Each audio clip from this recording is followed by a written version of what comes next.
You're on the Six Screens Telenetwork, earning the reputation of giving all the right ingredients, uninhibited, in exposing the hard, cold facts about the Watchtower Society. And now, Disney. Well, I can see everyone coming into the Six Screens tonight, and thank you for coming into the Six Screens. We really appreciate your presence. And friends, I'll tell you what, we have, this is the program that Barbara Anderson usually does. It's her program called Watchtower Insider. Barbara Anderson Tells All. She's not going to be on tonight. We have substituting tonight is Dick and Constance Borghi out of South Carolina. And they're former Jehovah's Witnesses, and they'll have a lot to say. And they're going to be talking somewhat about the shot, I guess, and what went on with that. And so they're going to be looking forward to you folks calling in. People will be calling in and giving their thoughts in real time. So we're looking forward to that. But Barbara had a rough week this week. I'm sad to say, but Joe Anderson, that of course is Barbara's husband. He died on February 28th. Well, that was just yesterday at 1:38 a.m. in the morning. And sad to say, too, Barbara Anderson's been hospitalized for a little bit. She had a wicked bout of the flu, which she is slowly recovering from. But Joe died just a few hours after Barbara's release from the hospital, and he didn't really know anything about Barbara's illness. He was in a hospice. He was in a hospice in a facility in Murfreesboro, North Carolina. And of course, Joe died from severe dementia. So it's been a real rough haul for Barbara in the last, actually, about the last month, Joe has really deteriorated badly. But I've been in touch with Barbara, and she seems to be doing fine. And what we're going to do is, if you want to, she said it'd be okay to give her a call or to talk with her through email, whatever you prefer. But I will, if you want to write to me at jwworldnews@gmail.com, we will be able to get you that number. I don't want to put it out here so that the whole world will be calling, but anyone who would like to speak to her from the Six Screen, she said that would be fine. So write me at jwworldnews@gmail.com, and I'll get you the information off. Well, we're going to go on with the program tonight. We've got, as I say, Dick and Constance Borghi. Let's bring them on right now, say hello to them, and we'll add them to the stage. Hello, Dick and Constance. Hey, Rick. Hi there, Rick. So there we are. We want to thank you for giving us this opportunity, and our deepest condolences go out to Barbara, and we pray to God that she gets over her illness soon. I'm sure the loss of her husband will take a lot longer. So our hearts go out to her. Sure does. Well, thank you. Thank you for saying that, Dick and Constance. No, it's, I'll tell you something. People always ask me, well, who's the biggest apostate? And I'll always say it's Barbara Anderson. And even Joe is so supportive of her, too. Really, Barbara was like the spokeswoman. And, Joe didn't participate as much in her activist work exposing the Watchtower, but nonetheless he was there and supporting her. And just a few months back we had Joe on, and on JW World News tonight we'll play a little clip of Joe and talk a little bit about Joe. I think we'll all find it fascinating. So anyways, I'm going to cut you guys loose. I'm right here though, and we're going to do a great program tonight. We're looking forward to what you folks have to say. So I'm here if you need me. I'm going to put you guys on solo screen now. So thank you much. Take it away. Thank you so much, Rick. Thank you so much. And welcome everybody to the Connie and Dick Show. We're thrilled to have this opportunity to talk to you all. We haven't really prepared like we usually do because it was short notice. But Connie's going to talk to you a lot about the hypocrisy in the Watchtower in respects to the jabs or the vaccinations, and how their position has changed over the years. I have a little thing going that I mentioned on my program, or our program, last Saturday night. And I have been inviting Stephen Lett to come on and just tell us who the mediator for the great crowd is. He seems to feel, and the governing body seems to feel, that the great crowd doesn't have a mediator. It's only for the 144,000, the anointed, that Jesus' blood covers their sins and nobody else's. So I'd like to have him come on. We would only talk about that one issue, and I would be as nice and polite to Stephen Lett as I possibly could be. That is on March 7th, next Saturday night. And I want to give you the phone number of Watchtower. So please call them up 2 or 3 times a day if you have to. I don't know how many people are going to listen to my voice right now, but keep on calling. Stephen Lett will certainly get the message to come on, and we'll see if he does come on. The phone number for the Watchtower in New York is 845 560 6432. You don't have to give your name or anything about yourself to the Watchtower. Just ask them if Stephen Lett is going to be on Dick and Connie's program on March the 7th at about 10 o'clock in the evening. And I want him to have the message that he's invited on. I just want one question. Does the ransom blood of Jesus Christ only cover the 144,000? That's what I want to know. Watchtower has been ambiguous about that for a long time. Already, I just want you to know that last Saturday when me and Connie had the program, she was upset with me because I did so much of the talking. She had some points that she wanted to get on. So this time, Connie's going to do most of the talking, and she's done a lot of good research on this. We got a phone call from Rick late in the afternoon about covering for Barbara, and Connie just dug right into this research and development that she's doing. So we're going to cover jabs and the hypocrisy of the Watchtower. So take it away, Connie. Okay, well, welcome everybody. Thank you so much for tuning in. We know that many of us want to be very, very healthy in our lives, no matter what age we are. And it's very interesting. We were all hit with the pandemic in March of 2020, and it ran through 2022.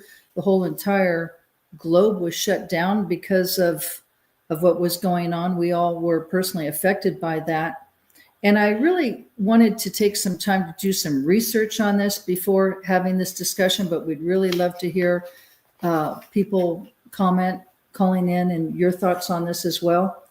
And I just want to let you know that where I'm getting my research. Okay, so you might want to take some notes on this, and you're more than welcome, of course, to look this up yourself.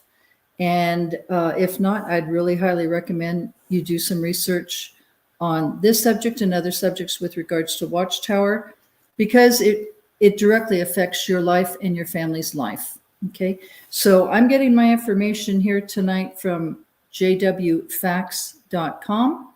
And when you go into that website, there's a lot of information, a lot. And you can go into the search bar there and type in vaccinations, because that's our focus tonight.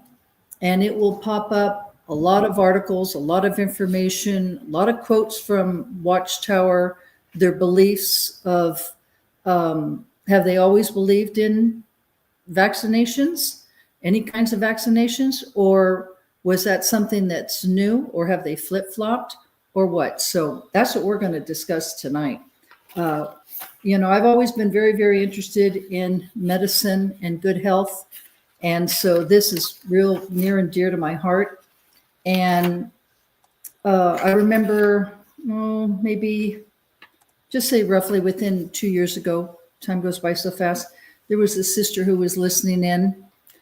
She didn't say her name, which is no big deal. But this topic of the jabs, the pandemic, and Watchtower's opinion of, I say the jabs, okay, and I'll explain why I say that, not vaccinations, is because, her whole family was directly affected by this, as were all Jehovah's Witnesses and everyone else who were not JWs, but we're talking about the JW, ex-JW community.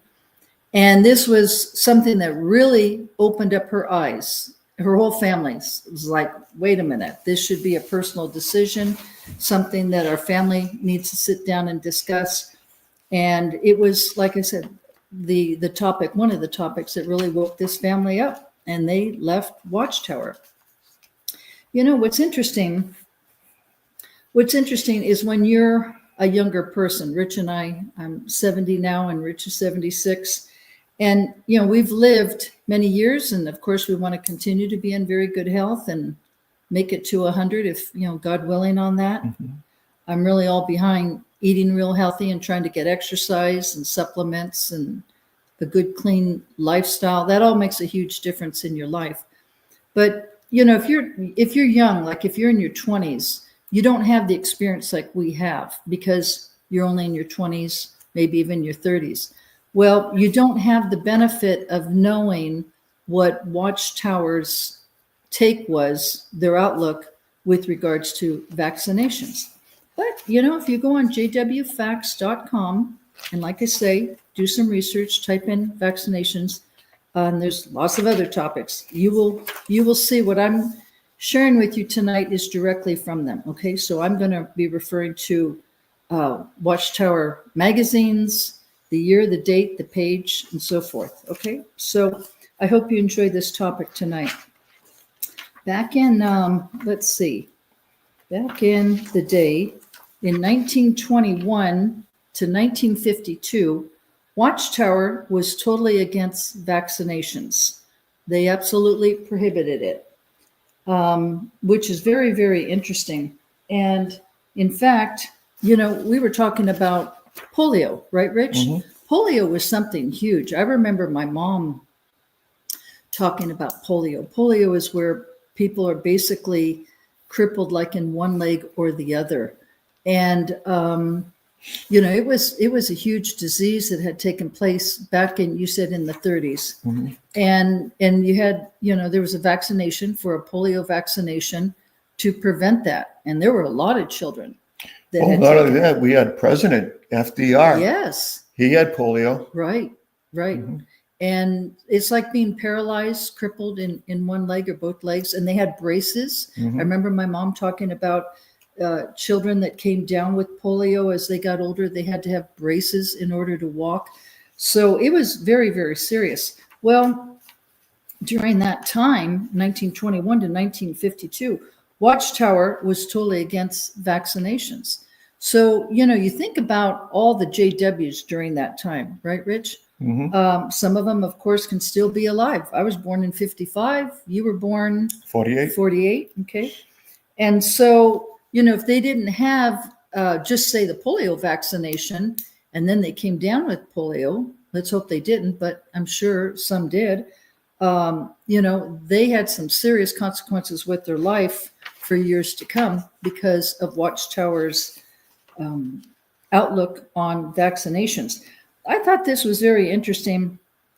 When I was going into JW Facts, I'm going to pull this up. They had these two cartoons. I have to pull it up on my phone and I'll refer to it. It's right here. And of course, I know you can't see it. You can't see it, but it's right here. If you go into JW Facts under vaccinations, you will see this. And this picture, it's a cartoon. It was dated back in the Golden Age magazine, which of course was before the Awake. And it's dated May 31st, 1939, and it's page 5. And Rich, you maybe want to describe what the picture is? Yeah, the picture shows a bar and it shows a bartender. The bartender and the name across his chest is AMA official.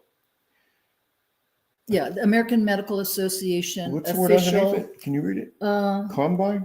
A combine, which is like a combination Combination. of drinks. Yeah, they've got calf pus. Like a baby cow, calf pus, P-U-S. And they've got. These are drinks on the bar. The next one. I can't read it, too small. I know, it's tiny. I'm sorry. The next one is worm pus. Yeah. They're their glasses, their drinks. Mhm. The next one is a cat pus, P-U-S, and the next one is a dog pus. Let me show it. It's their drinks that are on the bar, and they're labeled. Okay, and then you have Then down you- below. You have a gentleman trying to pick one of these drinks to drink, Mhm. and on his back or on his leg here, it says John Public, so the public. Yeah. Uh, and it's take one of these drinks for whatever ails you. Try our pus highballs, Mhm. which is today known as a cocktail. Mhm. And then it says on the very top, Let me move that. It moves over. Though. okay, vaccinations and serum bar. Yeah. Well, Right here, honey. Right here. Just yeah. right there. I just want, Yeah. to see it. And And the other guy in the picture is the serum, to trust the serum. And he's got a big smile. So, well, not only that, he's picking the pocket. See the wallet coming out of his oh, pocket? yes, he is. Yeah. Yes, he is. Right there. Wait, come down a little bit. Right. You want to point to where it is, Rich? His hand? I don't think they'd see it. Yeah. But anyway, His hand. He is picking his pocket like he's taking his money. right. What it's depicting is, the AMA is costing people millions and millions of dollars. And, these things aren't proven medically. Well, and then the bottom line at the, what's it say at the bottom line here? It's just poisoning, Stupefying. and robbing mankind. Right. So this was Watchtower's take or their attitude about vaccinations back in the day. And like I say, this is the golden age, May 31st, 1939, page 5. Okay. So you can find this. It should be noted that the polio vaccinations, we all got them as kids. They really did stop the plague of polio, and also the salt vaccine prior to that with smallpox and stuff like that. Oh yeah. So those things did work. Now, this COVID-19 shots, does it work? Well, Connor's going to tell you. Okay, but before we do that, Rich, then there's another cartoon that Watchtower had, and it's this one here. It's on JW Facts. Okay, and we will talk about that a little bit. It came from the Golden Age magazine, which was, like I said, previous to the Awake. It's dated March 30th, 1932, page 409. And you want to describe it, Rich? Well, it's a weird looking thing. It's supposed to be a statue. It's supposed to be a man's body with wings.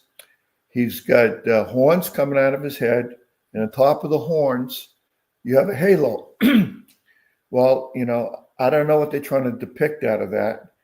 Off to one of the sides, it appears to me that they have a snake trying to bite it. We know the symbol for AMA is snakes wrapped around a pole. Yeah. On the bottom of that is a lot of dead babies, baby corpses, Yeah, you kind of see like skulls. abortions or whatever. All right. They have on the legs of this creature is the goat's legs, The hoofs. the hoofs. And me and Connie kind of debated right out of the crotch is the word purified, Purity. purity. Purity. Yeah, I can barely read it. Yeah, Purity. it's very tiny. Anyway, it looks like a penis. That's where the penis would be. And it's got purity written on it. I don't know what they're trying to say in this photograph or this depiction, but we're going to talk about it anyway. Yeah. Okay, well, the bottom line with all of this is back in the day from 1921 to 1952, Watchtower was totally, against vaccinations. That's the whole point with this, okay?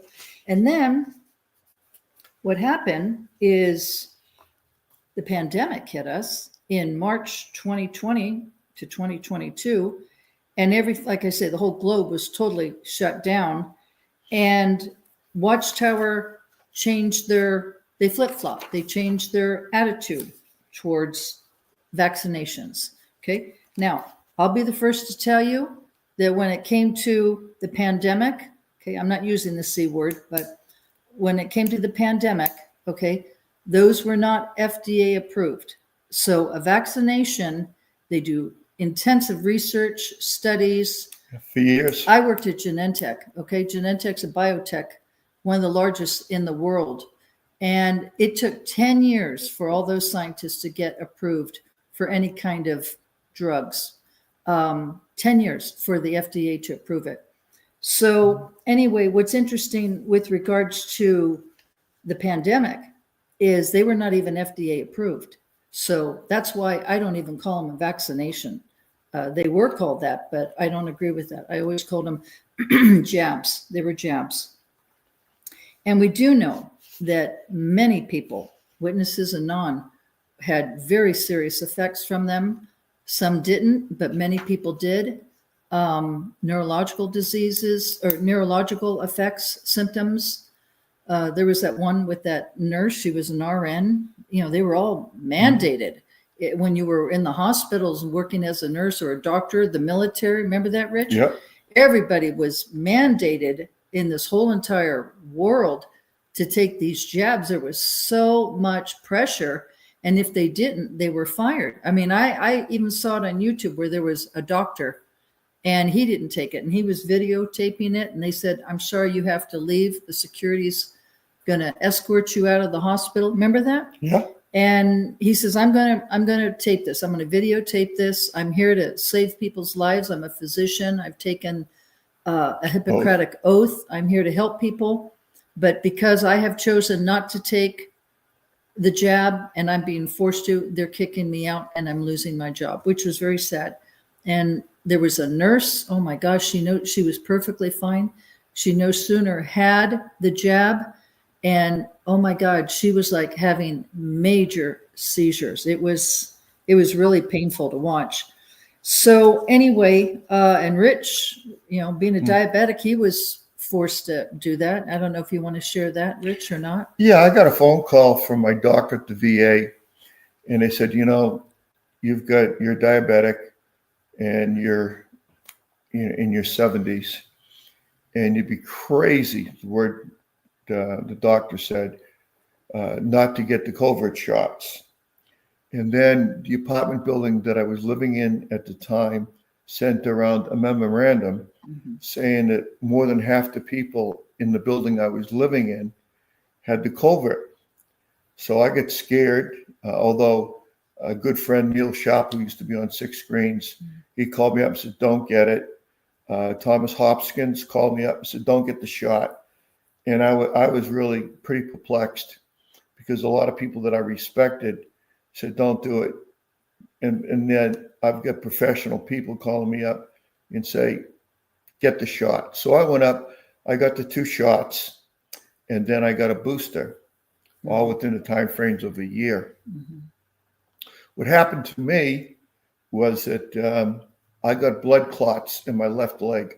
Never had any blood clots in my life. I've played hockey and football and basketball and been, you know, skied and everything else. And, you know, I've banged up my legs playing those sports. Never, ever got a blood clot.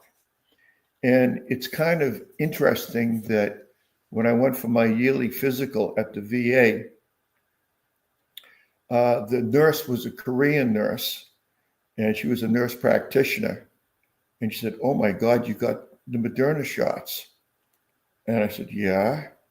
And it was like, I really can't, not supposed to tell you this, but I'm going to set you up for an MRI right now. Was it an MRI? You mean an ultrasound? Ultrasound. Ultrasound. I'm sorry, the ultrasound. Yeah. I'm going to set you up for an ultrasound right now. Yeah. So, you know, I always say, yes, sir. Yes, ma'am. Yes, doctor. I'll do whatever you tell me to do. You're looking out for my best interest. So I went down and I got the ultrasound. And sure enough, I had blood clots in my left leg. I didn't think much of it because I never had it, didn't know much about it. But if the blood clot hits your brain, you're a vegetable. That's a stroke.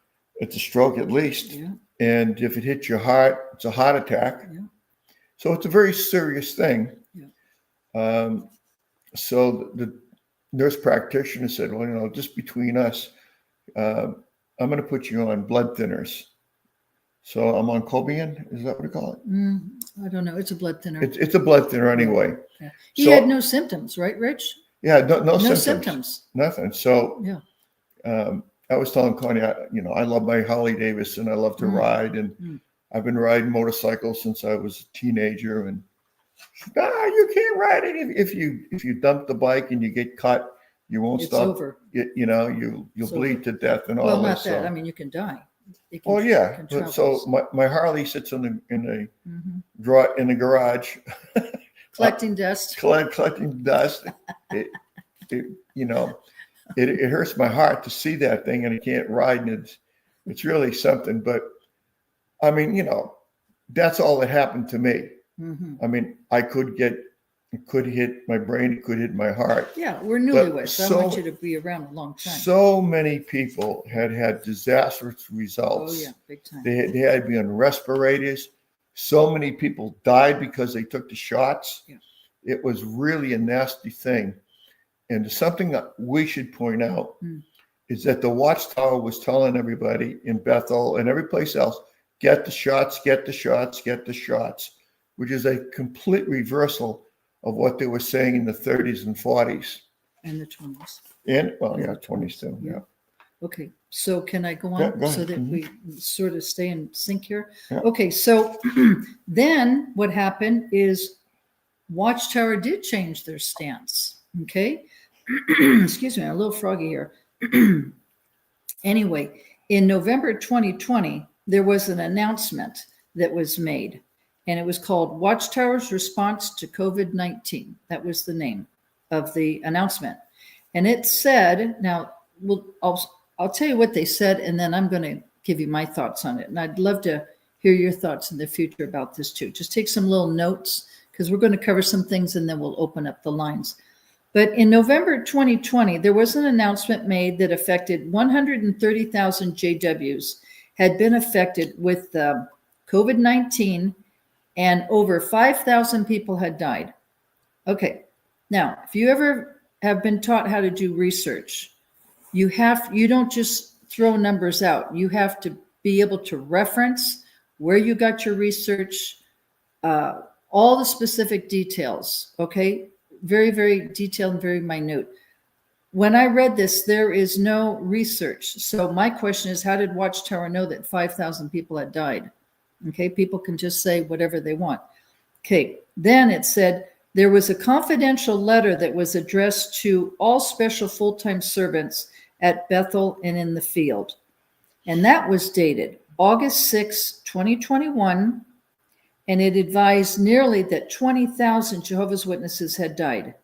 Now, I didn't wish for anybody to die, and COVID was horrible. But my question on this is, where is Watchtower in their August 6, 2021 confidential letter to the congregations? Where are they getting their facts that 20,000 JWs had died from COVID?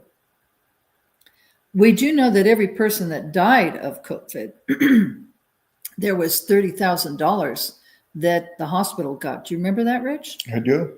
I remember there was this one guy, he was on a motorcycle and he got in a motorcycle accident. And when he went to the hospital, the ER, they said, on the death certificate, he died from COVID. And that was just so, it was corrupt. It was just so the hospital got $30,000.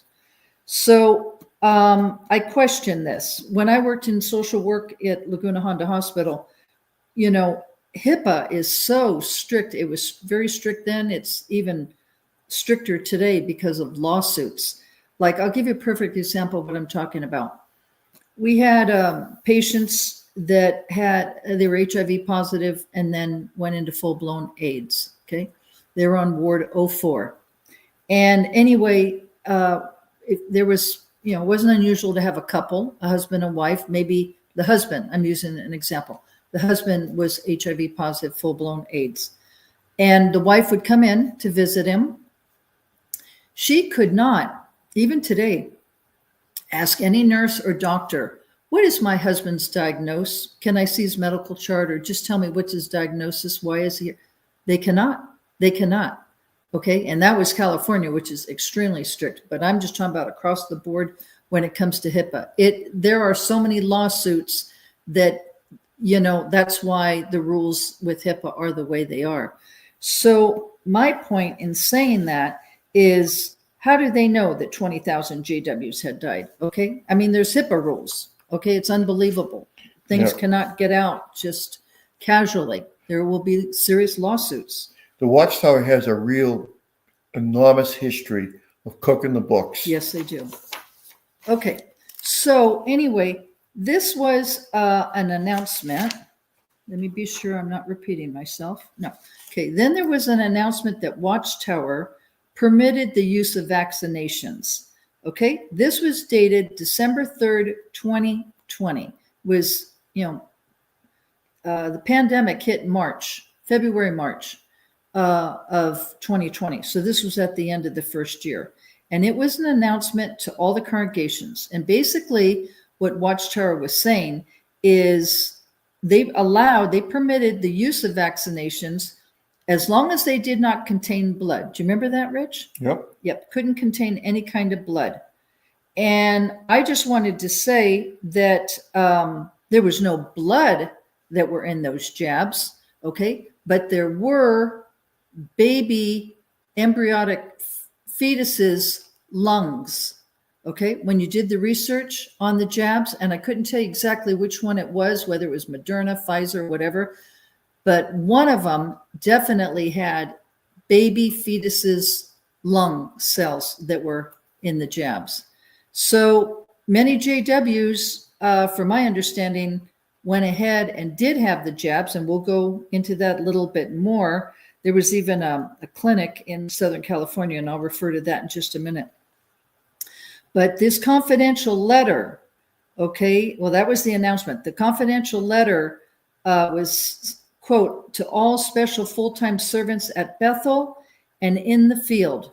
And it was on August 6th. This is another one, 21.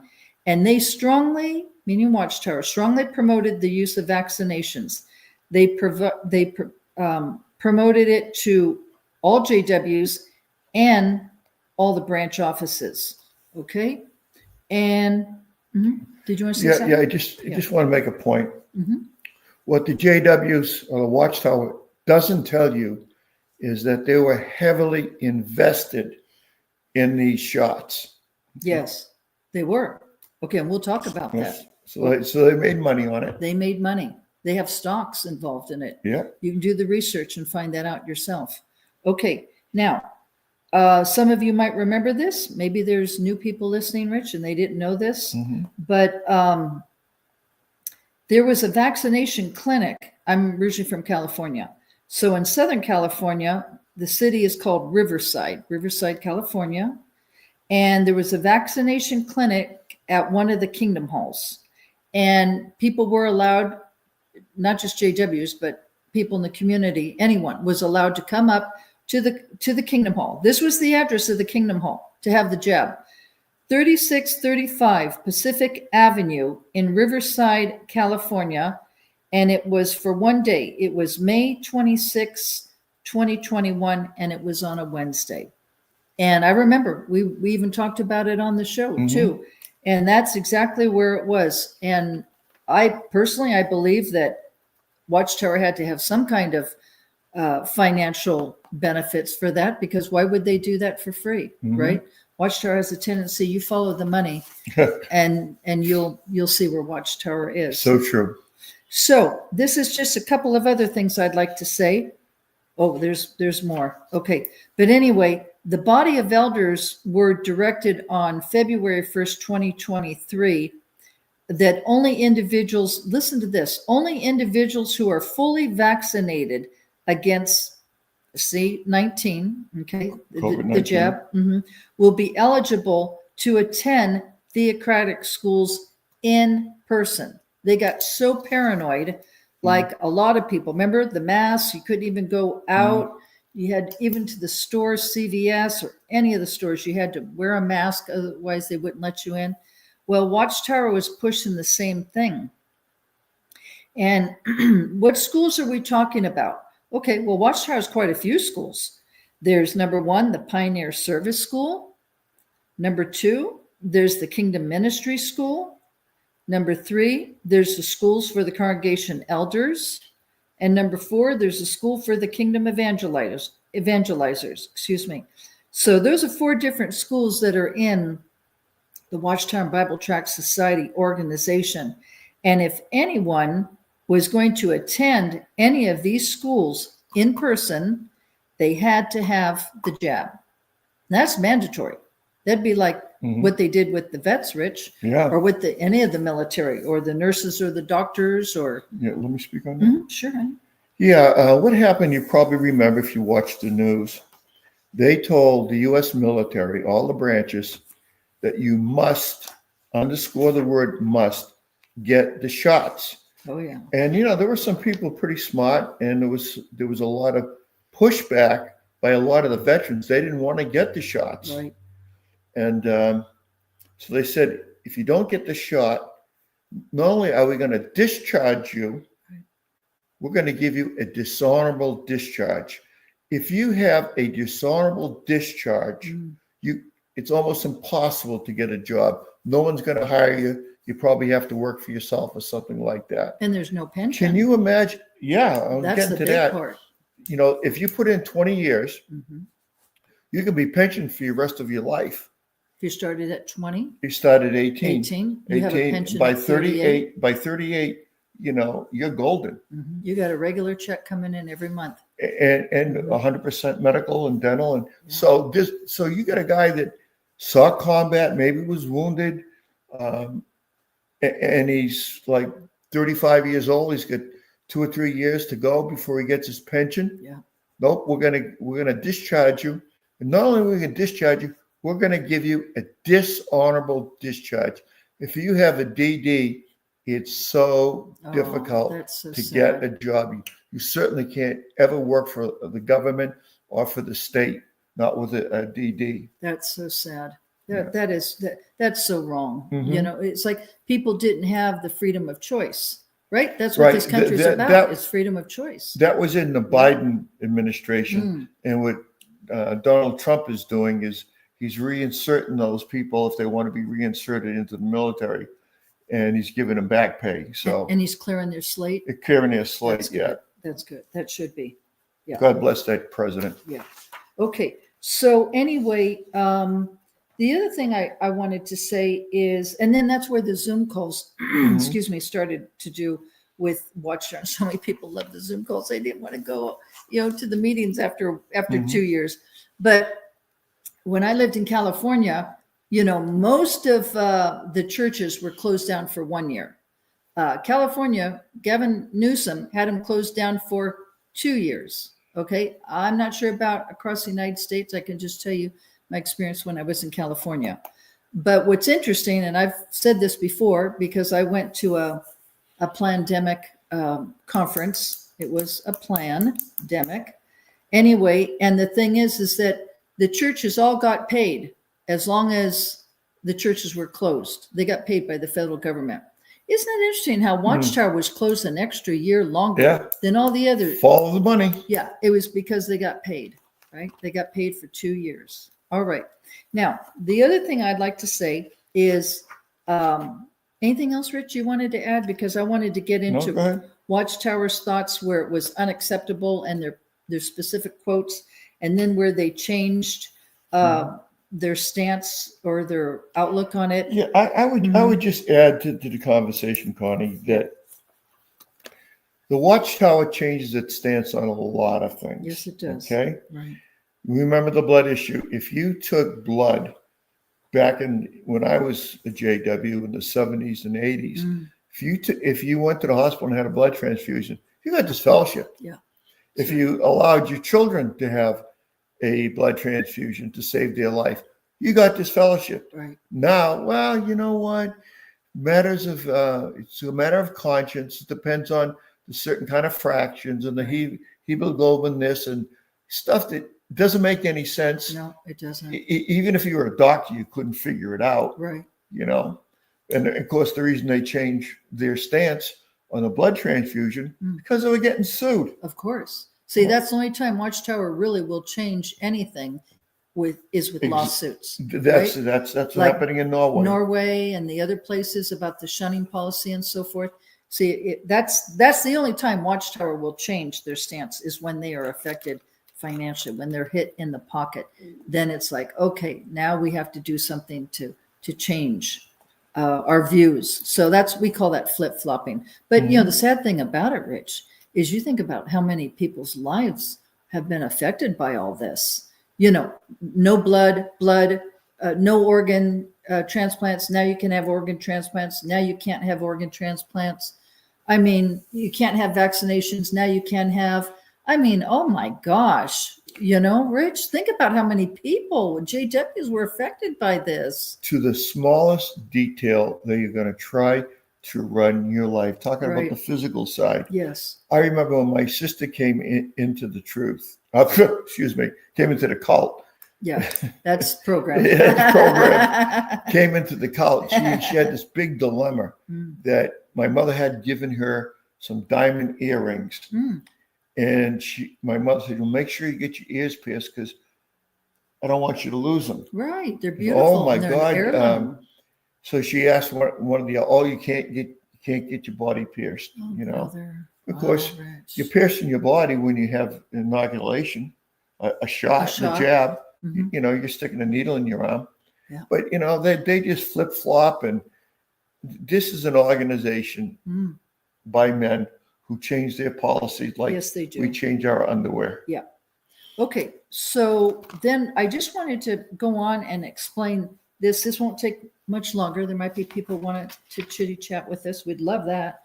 But I would like to also mention this too, Rich, as well. Maybe incorporate that. The money. Yeah. The money. Okay. All right. So anyway, this is the Golden Age, October 12th, 1921, page 17. I'm going to say that again. Someone's taking notes. I think that's great. It's the Golden Age, which was the magazine before The Awake came out.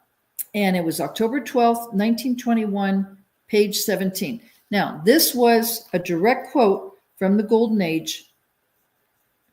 And it is talking about how Watchtower is totally against all vaccinations. Okay, here's the quote. Vaccinations never presented anything and never will, and is the most barbarous practice. We are in the last days. Isn't that interesting they said that? Yeah. 1921. 1921. Yeah, we are in the last days, and the devil is slowly losing his hold, making a strenuous effort, meanwhile, to do all the damage he can, and to his credit can such evils be placed, ... Use your rights as American citizens to forever abolish the devilish practice of vaccinations, end quote. So that was their stance on vaccinations. Then you come along, fast forward from 1921, remember I said to 51? Well, now in 1952, they have flip-flop. Now vaccinations were acceptable in the organization. And now I'm going to quote the December 15th Watchtower of 1952, and it's page 764. Okay, so quote, the matter of vaccination is one for the individual that has to face it to decide for himself. And our society cannot afford to be drawn into the affair legally or take the responsibility for the way the case turns out, end quote. Once again, that's the Watchtower, December 15th, 1952 Watchtower, page 764. Then the last reference I want to use is where they believe it's acceptable and it's printed in their material, was the Awake magazine. And it was August 8th, which is Rick's father's birthday. Yep, 102. Yep, August 8th, 1993, Awake, page 25. Quote, and this is what it says. The Watchtower have presented a consistent position. It would be up to the Bible-trained conscience of the individual Christian as to whether he would accept vaccinations for himself and his family, end quote. Yeah, the word consistent. They have been consistently flip-flopping. That's the only consistency that they have. Yes, yes. So our purpose in bringing this topic up is because it has affected everybody's life one way or the other. And we just really want people to make a decision what's best for them, but you need to do your research and you really need to decipher what is really best for yourself and your family, rather than being like a tyranny where you're absolutely forced to have to take these jabs. And, that is not right. There's no freedom with that. That's tyranny. That's coercion. Mhm. Oh, you're not good. I remember, I don't know if this is true. I'd love to have somebody come on the air in just a few minutes and answer this question. I had heard that there were elders in the congregation, don't know where, but just elders in the congregations who really did not want to have these jabs. That was their choice. They did not. But the organization was forcing them to have them. And otherwise, what I had heard, and this is what I want to know if it was true or not, if they did not get the jabs, then they had to step down as an elder. So anyway, Watchtower has flip-flopped. And like I say, you can go on jwfacts.com and you can find all this information. Go in the search bar where you can search for whatever and just type in vaccinations. It'll bring up all this information. You'll get to see these cartoons of Watchtower. They thought they were full of pus and they were just, evil. And nowadays they've changed their stance. And the other thing, the last thing Rich did talk about, there was the Moderna, there was the Pfizer, and there was one more. Do you remember the other one? I don't. There were three of them. Anyway, when you do your research, you can see, not on JW Facts, but just research Watchtower's investments on their stocks. They have stocks in all of these. Remember that, Rich? Absolutely. Yeah, they have. And Watchtower, of course, doesn't want you to know any of this, but they were making a lot of money. So, is it surprising now, when you get to see the flip side of it? Were they really interested in your best interest as someone in the congregation? Or were you just basically someone that they were going to be able to make a profit off of by having the jabs? Okay. Yeah. Okay. So that's pretty much what I wanted to say tonight. Well, Connie did a great job in the research. *6, if you'd like to comment on anything that Connie brought up tonight, please feel free. *6. Don't be bashful. Yeah. This is Donald from Texas. Hi there. Hello? Yeah, go ahead. This is Donald from Texas. I never was a witness, but I got the jabs, as you call them. I got both, the original one and then the booster. Now, I Yes. didn't have any side effects from it, but I did notice during the whole pandemic thing Yeah. that when they were announcing the deaths across the country, and this is witnesses or anybody really, Right. they were announcing high numbers of deaths, and I got to thinking, surely all those can't be COVID people. Not that I mean, some of them probably were, but I think a lot of them, like you mentioned earlier, was people dying of other illnesses and then had COVID slapped on their deaths Right. to get the kickback that the hospital got. Right. Because the $30,000 is correct Yeah. that they got for each patient. Sure. You say, what was it, about 500,000 or so died or something like that? It was That's a astronomical. lot of money. Yes. Fauci was behind And all then the that. witness was getting money off of that. That makes sense too, because they're known to get kickbacks for all kinds of stuff. They are. Oh, yeah. The average Jehovah's Witness does not realize what that organization really is doing in the background. Right. They are so involved with government. They're not at all neutral as they claim. They are so political it ain't even funny. Yes. I mean, Yes. they have to be, because they have to get involved with different nations and getting their religion across borders and stuff, and so they're making all kinds of money from all kinds of sources. Yep. Yep. Excellent comment. Well, you're Tom. right, Don. You know, Tom. I and think it's Tom. was it Tom? I thought it was Don. Is it Don or Tom? Donald. Donald? Okay. Okay, Don. Yeah. Don. I Yes. mean, they have I'm quite.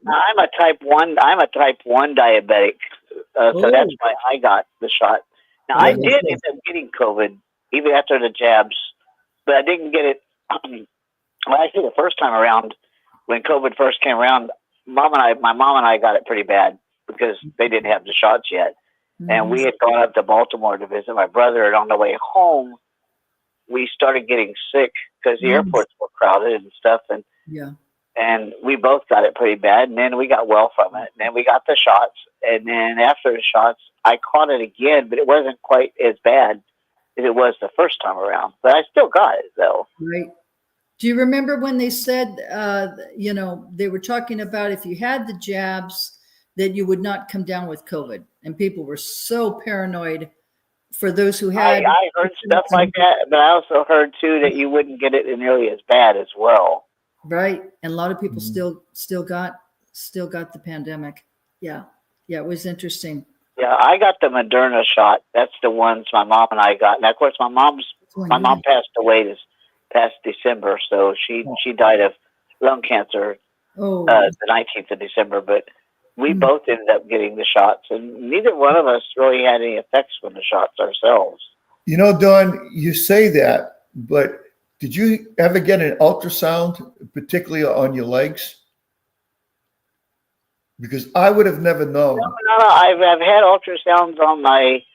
I've had ultrasounds on my liver. I've had them on my heart. I don't have heart trouble, but because of being a diabetic, they check that stuff once in a while. And oh I yeah. haven't had any enlargements of my heart or anything like that. I haven't had any blood clots. Matter of fact, when I went to my heart specialist just recently, he said everything looked okay. My circulation was excellent. Oh, I'm so happy for you. Well, you know, Don, the point that I'm trying to get at here is that you don't know that if you just had the shots, about 4 or 5 months later, I started getting blood clots in my legs. I didn't feel them. I didn't see them. I didn't Yeah, I notice heard them. that earlier. Yeah. I thought I was absolutely feeling great. And the doctor I had at the VA said to me kind of on the QT, look, I'm going to send you down for ultrasound. I said, well, whatever you say, doctor. It was a nurse practitioner, actually. And he sent me down that day. And I went and had the ultrasound. Oh, you got blood clots in your left leg. Yeah. So if you don't see them, you don't feel them, but they could be deadly. And we just checked. We just checked to see if he still has them, and you do. Yeah. But they're not moving around. They're stationary. But Yeah. I don't want him riding his dissolve them? motorcycle. Can't when He's they- got that going on. Yeah. No. Can't So, they dissolve them? Don't they have medicines to dissolve them and stuff? I've asked that question, and they just don't. And I said, well, can you do some surgery and get them out? Because, if it hits my heart, I'm dead. Or if it hits the brain, it's a stroke. Yeah. And It's she very said, serious. nothing we can do. We're just going to keep you on blood thinners for the rest of your life. well, and then our friend Marianne was going to check with a cardiologist friend of hers. She was a retired ICU nurse, very close friend of mine, and she was going to check with Tennyson. So we'll find out. She worked with him for 20 years, and he's a cardiologist. So we'll find out. But yeah, I don't like the idea of him having that.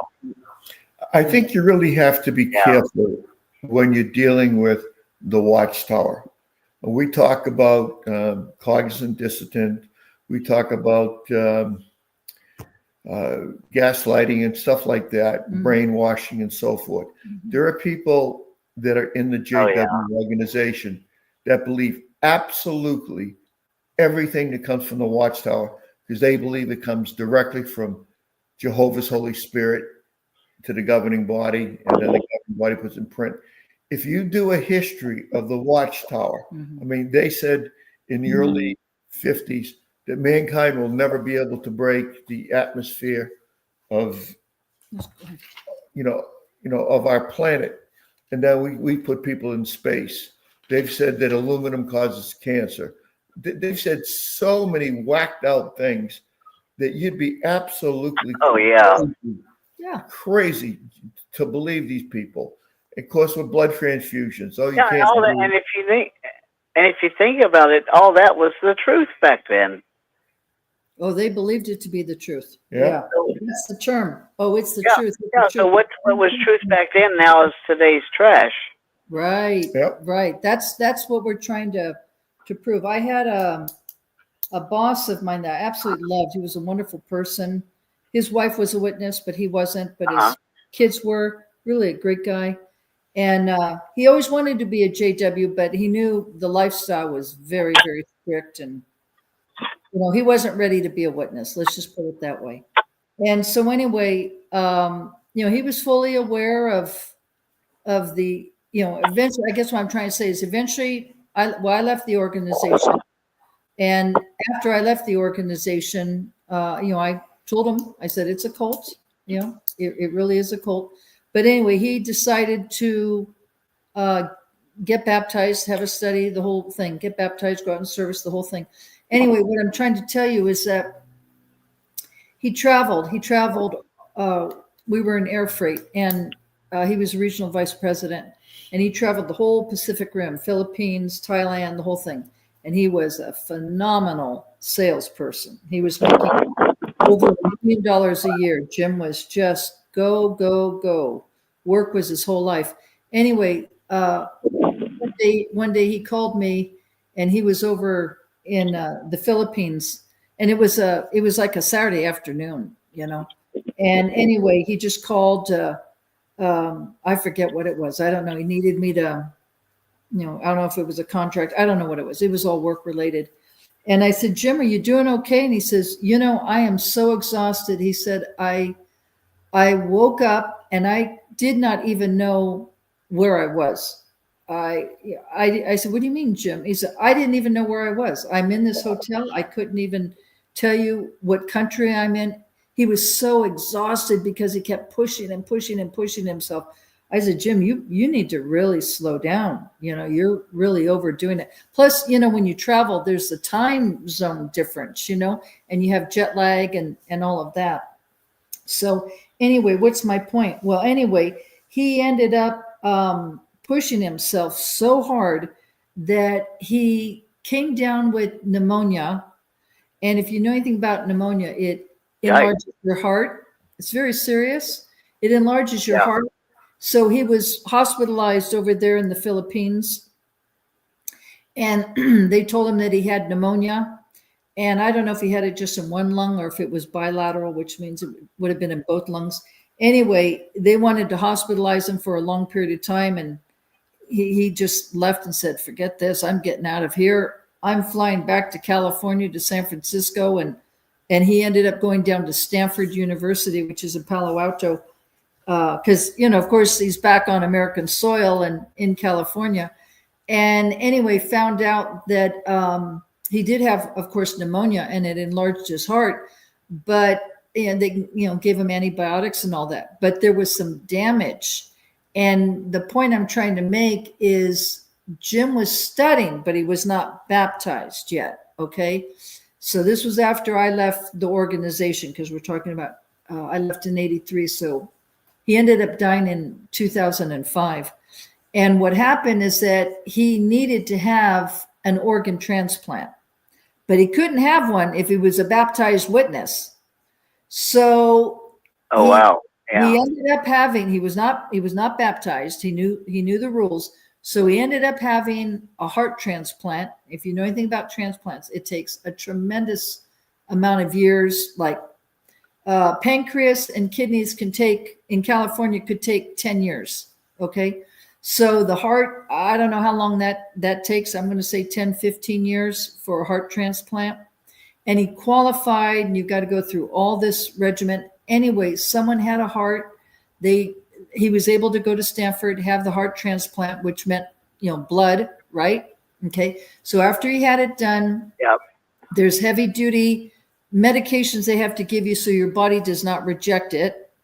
And he was okay for a while. Now, I couldn't tell you because, like I said, I'm out of the organization now, but I found this out after he died from his daughter. And anyway, he was doing fine, but then he had some complications and he had to go back to Stanford, and they got him on the table. Now he's baptized. Okay, now he's baptized after the heart transplant. That's the point. And he got on the table and he had a massive heart attack and died. So the point I'm trying to make here is that he just pushed, and he was such a workaholic. I worked for him. Trust me, he was a total workaholic. And he did not have the heart. He had the heart transplant before he got baptized, because Watchtower's stance at the time was no blood and no organ transplants. And then once he got that, then he got baptized. So, but now, they flip-flop. I mean, so how many people needed to have this, and yet maybe Watchtower went back to their flip-flopping, saying, oh, it's okay to have an organ transplant, right? It doesn't matter what kind. Oh, it's okay, now it's acceptable. How many people have died for not having plants that really absolutely needed to have them? I mean, there's so much blood guilt Watchtower has. Yeah. It's unbelievable. You're talking about not only the person that died, but the family members affected. Go ahead, please. That is a rip-roaring evil organization. Yeah. You got to see it for Hello? what it is. Yep. Yeah. Thank you, brother, Thank you, so much Don. for calling in, Don. Yes, go ahead, please. Oh, you're welcome. It's Grace from Sweden. I want to make a comment on what you said, flip-flopping.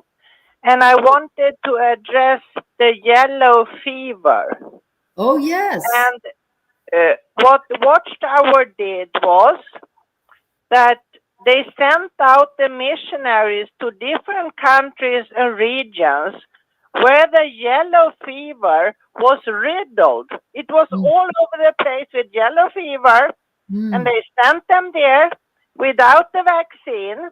But then the countries wouldn't let them in. So then the Watchtower flip-flopped. And all of a sudden, oh yeah, now you can have the vaccine through with you, just as long as you can go and spread our message in all the regions of yellow fever. Thank you. That's all from me. Thank you, Grace. We appreciate that. Thank you, Grace. Yellow fever was very serious. Grace, it's in the news quite a bit now that the United States wants to get the Panama Canal back. Well, during that construction, thousands of people who worked on that canal died of yellow fever and malaria, and because all that's from mosquito-borne viruses. Yeah. Isn't that something? Yeah. They just, they're always going to go in the direction that makes them the most money. Well, and the point I was just thinking, Rich, is that, when the Gilead students, were studying to be missionaries, and then, they went out to different parts of the country, I'm sure there was some discussion from the organization about serious illnesses that can be contracted, in these different foreign lands, right? Like the water, right? We know somebody, I'll tell you that in just a minute. But anyway, how in depth that was discussed. I don't think the average JW is aware of that. Now, we know of someone, it was Dave's cousin. He was not a JW. And anyway, he was on a missionary trip in a foreign land. Do you remember which land it was? I think it was in Africa somewhere. Somewhere? Okay. Anyway, and he was drinking some water that was not very clean. Some of these countries, you have parasites. Well, you have the cattle defecating in the river, and then people are doing their laundry in the rivers and drinking the water. I mean, really, it's pretty bad.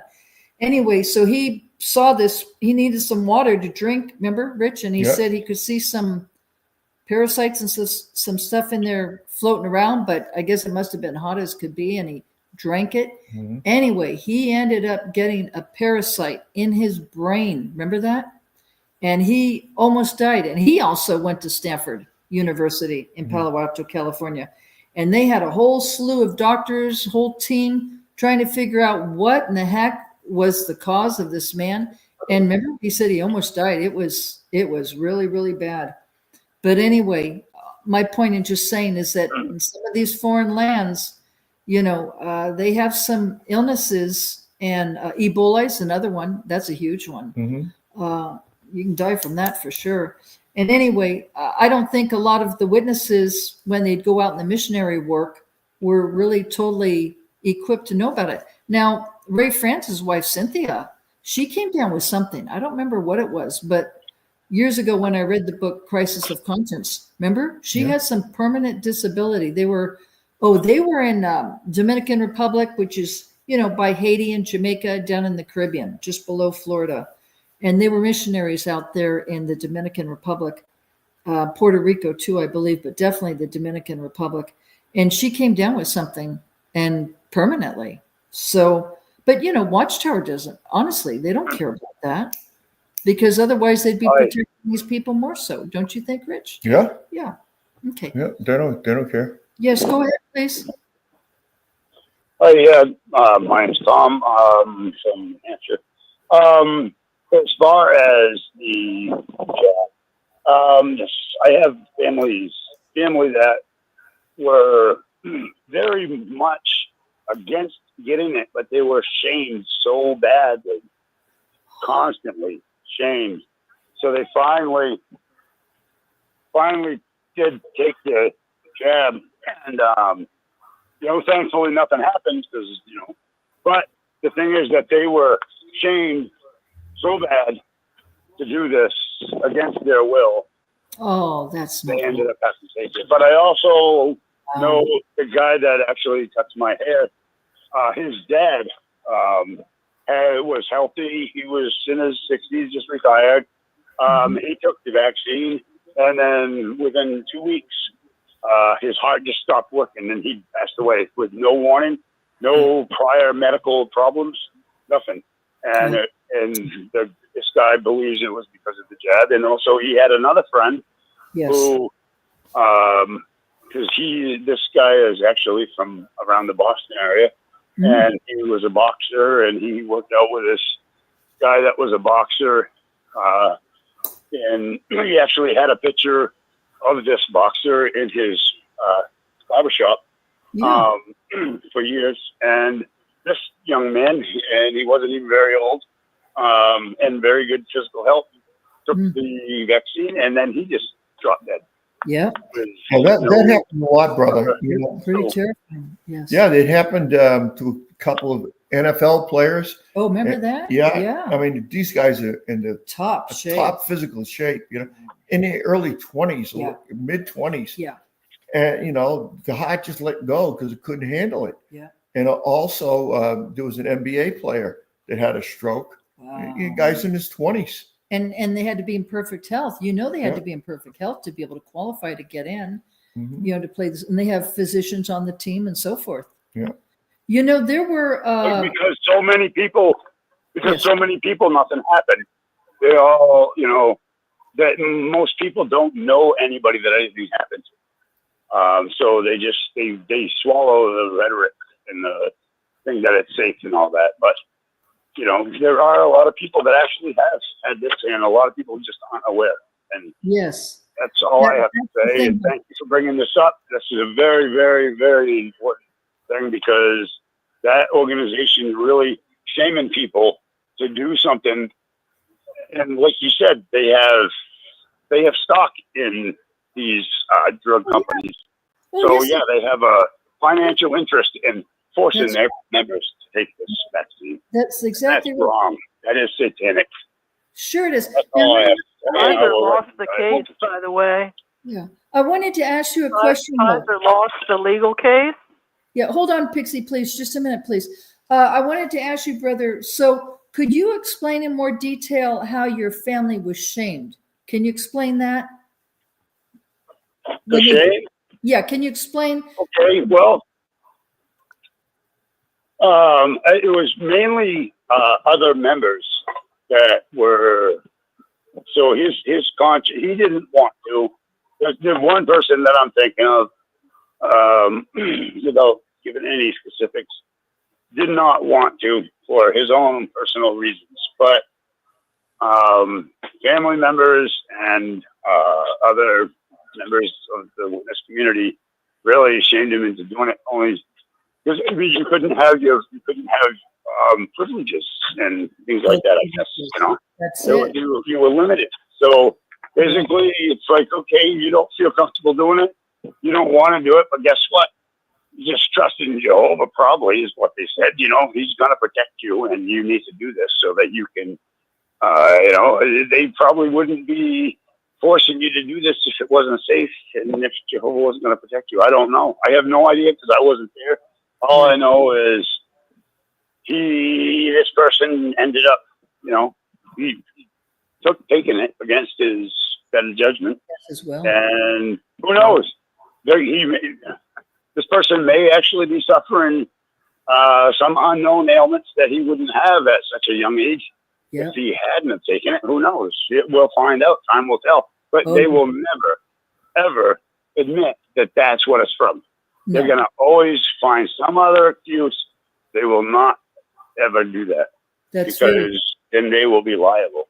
Oh, yeah. And speaking of liability, all those companies, the Moderna and Pfizer. all of them, right? Yep. The government set it up that if those shots did any damage, they could not be sued. No, there's no lawsuit. No lawsuits. They had that. That's why I said it was a pandemic.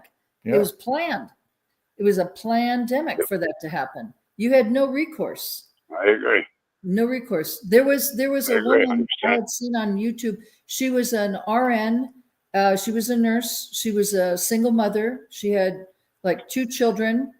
I don't know, divorced or a widow, probably divorced is my guess. Anyway, she was a single mother. And she did not want to take the jabs. Absolutely did not. But she had herself and 2 children to support.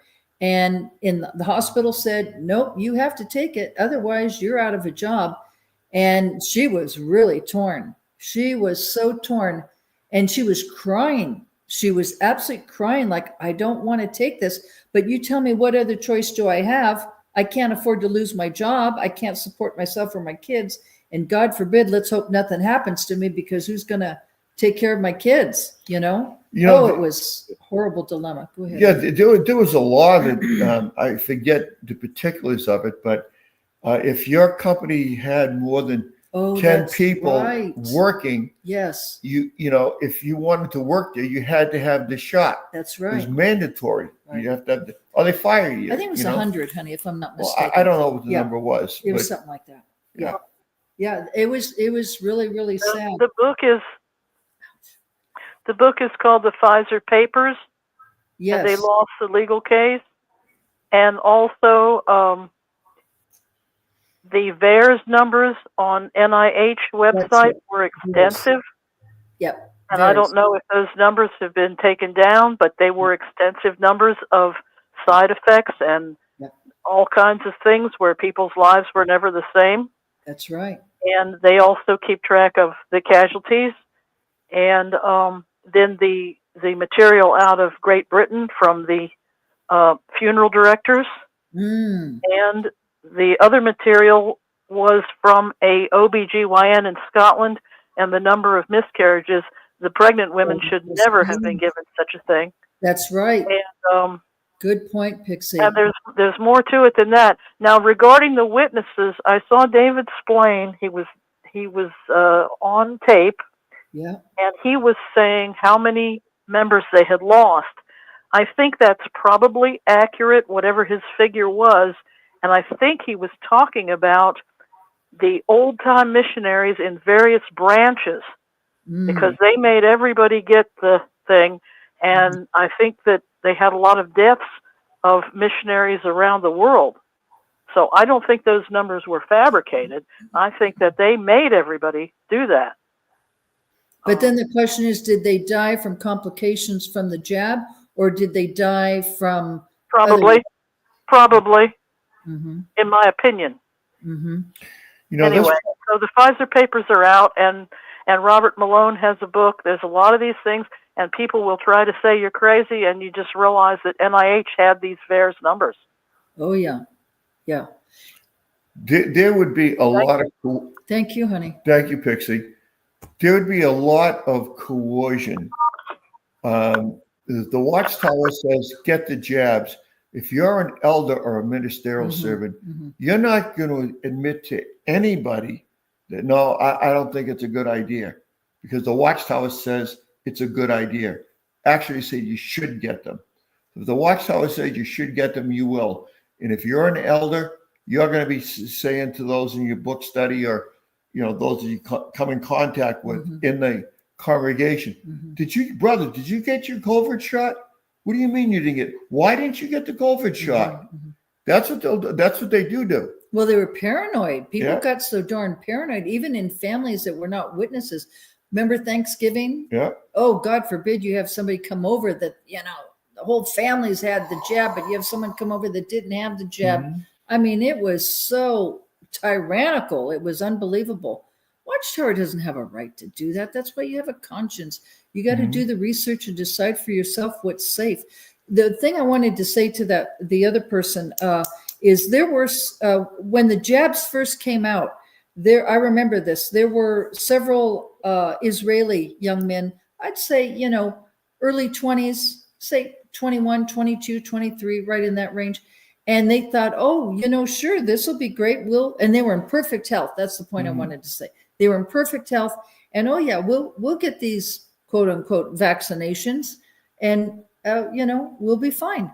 There were a whole slew of them in Israel that went and had the jabs, and they all came down with cardiomyopathy and issues with the heart, inflammation of the heart muscle. And guess what? They all died. They all died. Yeah, and who told us on CNN? Who told us at ABC? Who told us at NBC? Nobody.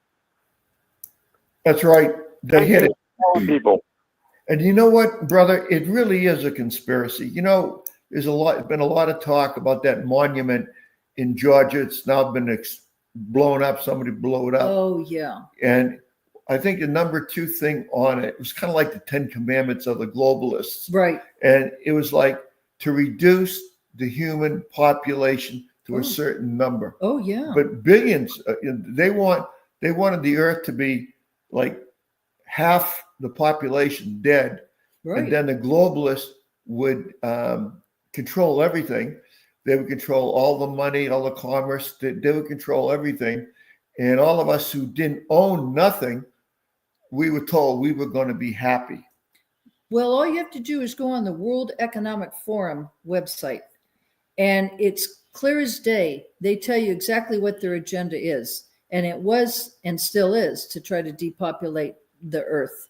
Okay, not just America, the whole entire globe. And Bill Gates, his father was a part of this as far as depopulation. That was their foundation, remember? And then Bill Gates and his wife, Melinda, now they're divorced. But anyway, they had an organization, a foundation designed to depopulate the earth. So it was very sinister. That's my take on it. I know everyone has their opinion. Hold on one second. I just got to come in here for a second, Tom. A couple of things I want to say here, Constance and Dick. We got to be a little careful the way we say some of this. YouTube is still a little skittish on this. When we do make statements, and those callers too calling in, if you just adhere to what I'm going to say, when we make a statement about the COVID, and obviously we know there's monumental issues with all of that, but always state it that this is my feelings, this is my thoughts, this is how I feel about the whole thing. YouTube doesn't have a problem with that. But if we present things without saying that, and it almost comes across as a fact, they will get uptight about it. So we got to, if we are going to make statements, preface it with, this is my feelings, or this is what I have found out. I have reason to believe it's true, anything along those lines, and then they won't take it down. We don't want it to be taken down. It's a good program. And I have got warnings in the past because of it. So you want to be just a little careful how things are stated, not only for the callers as well, because I wouldn't want this YouTube video here that you guys are doing. You're doing a good job, but a lot of people are coming in. I wouldn't want YouTube to immediately take it down after we come off the live broadcast. So just a little thought on that. But also, I want to give a thought on the. What you were saying about Watchtower actually saying and suggesting to everyone to take the shot. And we had many people call in, talk about it. A lot of witnesses, even to this day, they will kind of say, "Well, no, we were never told by Watchtower. They didn't tell us to do it." Well, I have to disagree with that. From what I've found and what I've come to conclusion with of watching their updates at the time of COVID, and yes, they were actually implying that you would take it. Now, they didn't come right out and put a gun to someone's back. They didn't say, "Okay, take it or else." You weren't going to be disfellowshipped if you didn't take it. But they did on numerous occasions, and it was very sly how they did it. But they said that the vaccine would be a conscience matter. Now, we know they have said that in the past about a lot of things. They've said even right now when the Watchtower talks about disfellowshipping, they say, well, we make that a conscience matter. But we know darn well what they mean. We know darn well, in other words. So if we had these governing body members come on, and just about all of them did talks on the COVID shot, by the way. But if we had these governing body members come on and tell you, in fact, one specific one I can remember, I believe it was Brother Loesch, and he came on and during the time of COVID, and he was saying that all of the Bethelites have been vaccinated. That's right. But we're going to leave it up to your conscience. So what is the so what is the message.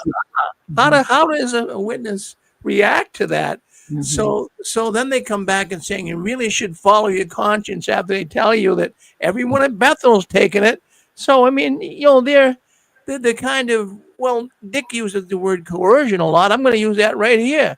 That was a form of coercion. Now the witnesses didn't know it, and even till this day, it's very irritating. The Jehovah's Witness organization has a control over people that is so hard to even understand. But a witness to this day will say, "No, that the governing body never made us take it." Of course they did. They really did, Constant Dick. But very good subject. Very good subject. So I'll bow out here. There's a lot of people who want to come in and talk, but just remember the idea here, folks calling in, that this is the way I look at it. This is how I have come to grips with this, something along those lines, and we can keep this video up. Thank you. Sounds good. Thank you, Rick. Thank you, Rick. Yeah, just to add to what Rick was saying, if you want to make a statement, just say it's my opinion, or use the word allegedly, or things of that nature, so we don't get kicked off of YouTube.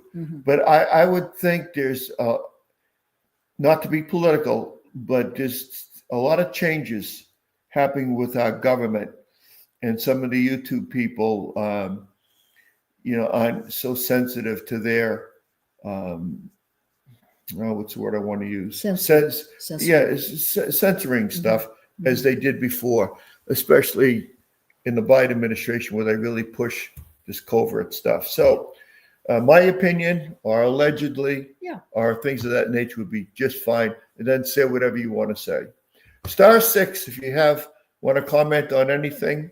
But before you hit *6, I want to do a plug. Because I'm not sure people got the phone number of the Watchtower, and I want to give that. What I'm doing is I'm inviting board member, governing body member, Stephen Lett, to come on our program, the Connie and Dick program, and that's March 7th, next Saturday And I just want to plug that. Call the Watchtower. I'll give you their number and keep asking the Watchtower. I don't care if you have to call them up 6 times a day. Inundate their phone line and ask them, is Stephen Lett going to come on, Dick and Connie's program?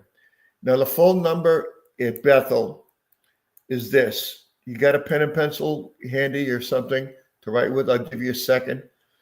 And while you're getting that pen, if you don't have it handy, I just want to throw out there, we are 6 months away from going to Tewksbury, Massachusetts to Stay Alive to 25 convention. It's only 6 months away today. Yeah. And time goes by so fast. And I really hope that everybody goes. It's going to cost you just about $200 a day, a little less for the 3 days you're there, so that's $600, and whatever it's going to cost you to travel from wherever you live. Really hope you make it. I really hope you put money aside every single month so you can make that conference, invite other people, and invite people onto 6 screens and give them the phone number. This is the only venue that I know of that people can just call in and see whatever is on their mind. I would also throw out YouTube has some absolutely fantastic programs on, and they really do a really good job exposing the hypocrisy of the Jehovah's Witnesses. Let me give the phone number out again. Yeah. This is the phone number at Bethel. It's 845 560 6432. We want to know who is the mediator for the great crowd, since the governing body has said that Jesus is only the mediator for the 144, the anointed. That's the only thing I'm going to ask him. I don't think Stephen Lett would ever take questions, but if he did, the audience, you're on your own. Okay, hon? Yeah. Well, what's interesting is this morning we had some people knocking on our door at about 10:30, and anyway, we weren't available to catch the door. We were up real late last night, so anyway, Rich said, "Well, why don't you just come back in a couple of hours?" He was so thrilled, huh, Rich? Yeah, I love getting my them gosh, my he door. was so thrilled. I said, "Honey, I got a lot of things to do today," and so that's okay. I'm hoping they're going to come back, but they never did, because I figured, well, if they come back, it's going to be after 12 o'clock, and they put in their field service, unless they're pioneers. But anyways, first time we've had witnesses come knocking on our door since we've lived here in South this Carolina. house. Yeah. So I guess there is some, door-to-door witnessing work going on. Yeah. And it's not just the carts, but we see the carts. We go to this. Oh, in Greenville. Yeah, in Greenville. Yep. We go to some plays and some shows in there. Concerts. And concert. And they're just standing there, with the carts and smiling at people. Yeah. It's a nice way to count your time, even though supposedly they don't count time anymore. Yeah, that's all they're doing. Yeah. And nobody is talking to them. Yeah. There was one set of witnesses on this street, the main street, then across the street. Nobody was talking to them, huh? Yeah, well, if we weren't late for the concert, I would have spent some time with them. Yeah. I love doing that stuff. Yeah. Well, we'll catch them another time. We will. We went and saw River Dance. It was really cool. Yeah. And we were really hungry afterwards, so we'll catch them another time. We'll get Rich. them. But that's what I wanted to ask. It was the 2 sisters that came to the door here today, and I said, Rich, we got to ask them, who is your mediator for the great crowd? Do you know? Because it certainly isn't Jesus Christ. Jesus Christ, according to Watchtower, is just for the anointed 144,000.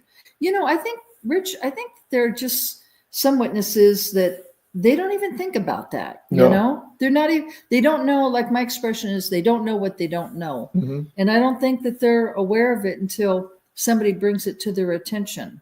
And they certainly need to know the answer, because otherwise they're doing all this, witness work and everything else, the meetings and everything else for nothing. If Jesus Right. Christ is not your mediator, okay, then you don't get paradise earth.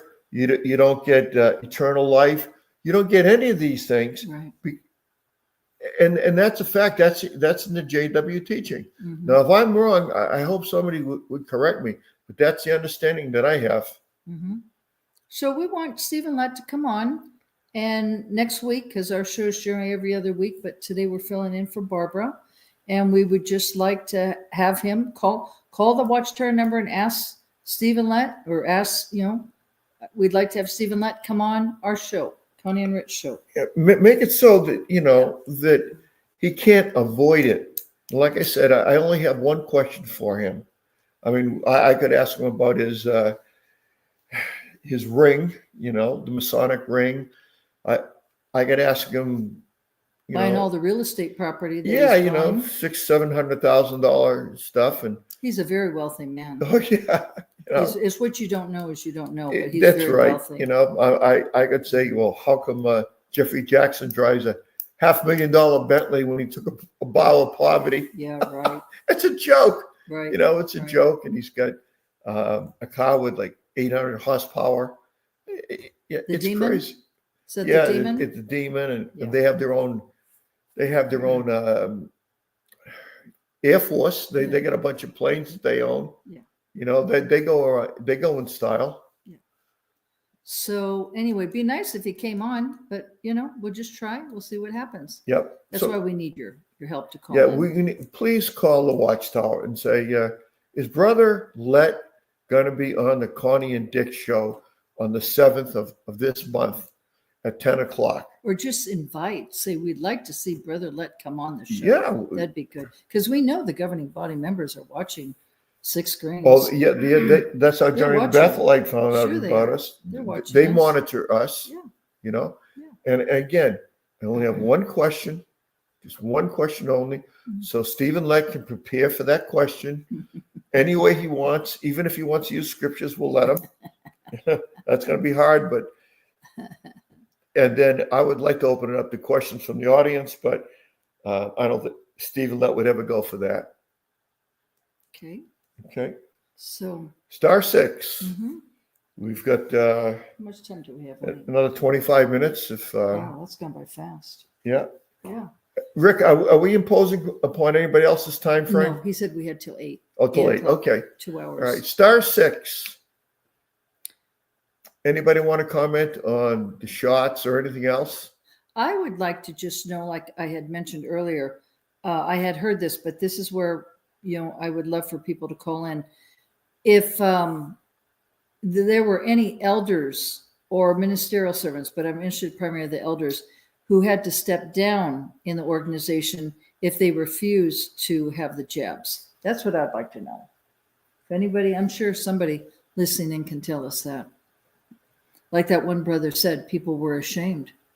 Remember? You know what I heard From family members. years ago when it came to smallpox and polio? Yeah.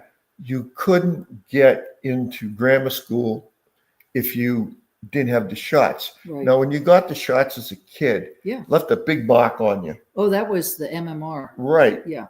And Measles. what some of the JWs would do is they would lie to the school officials. Yes, right. And they would burn That's a their good kid's point. arm, so it would, Was that for the measles?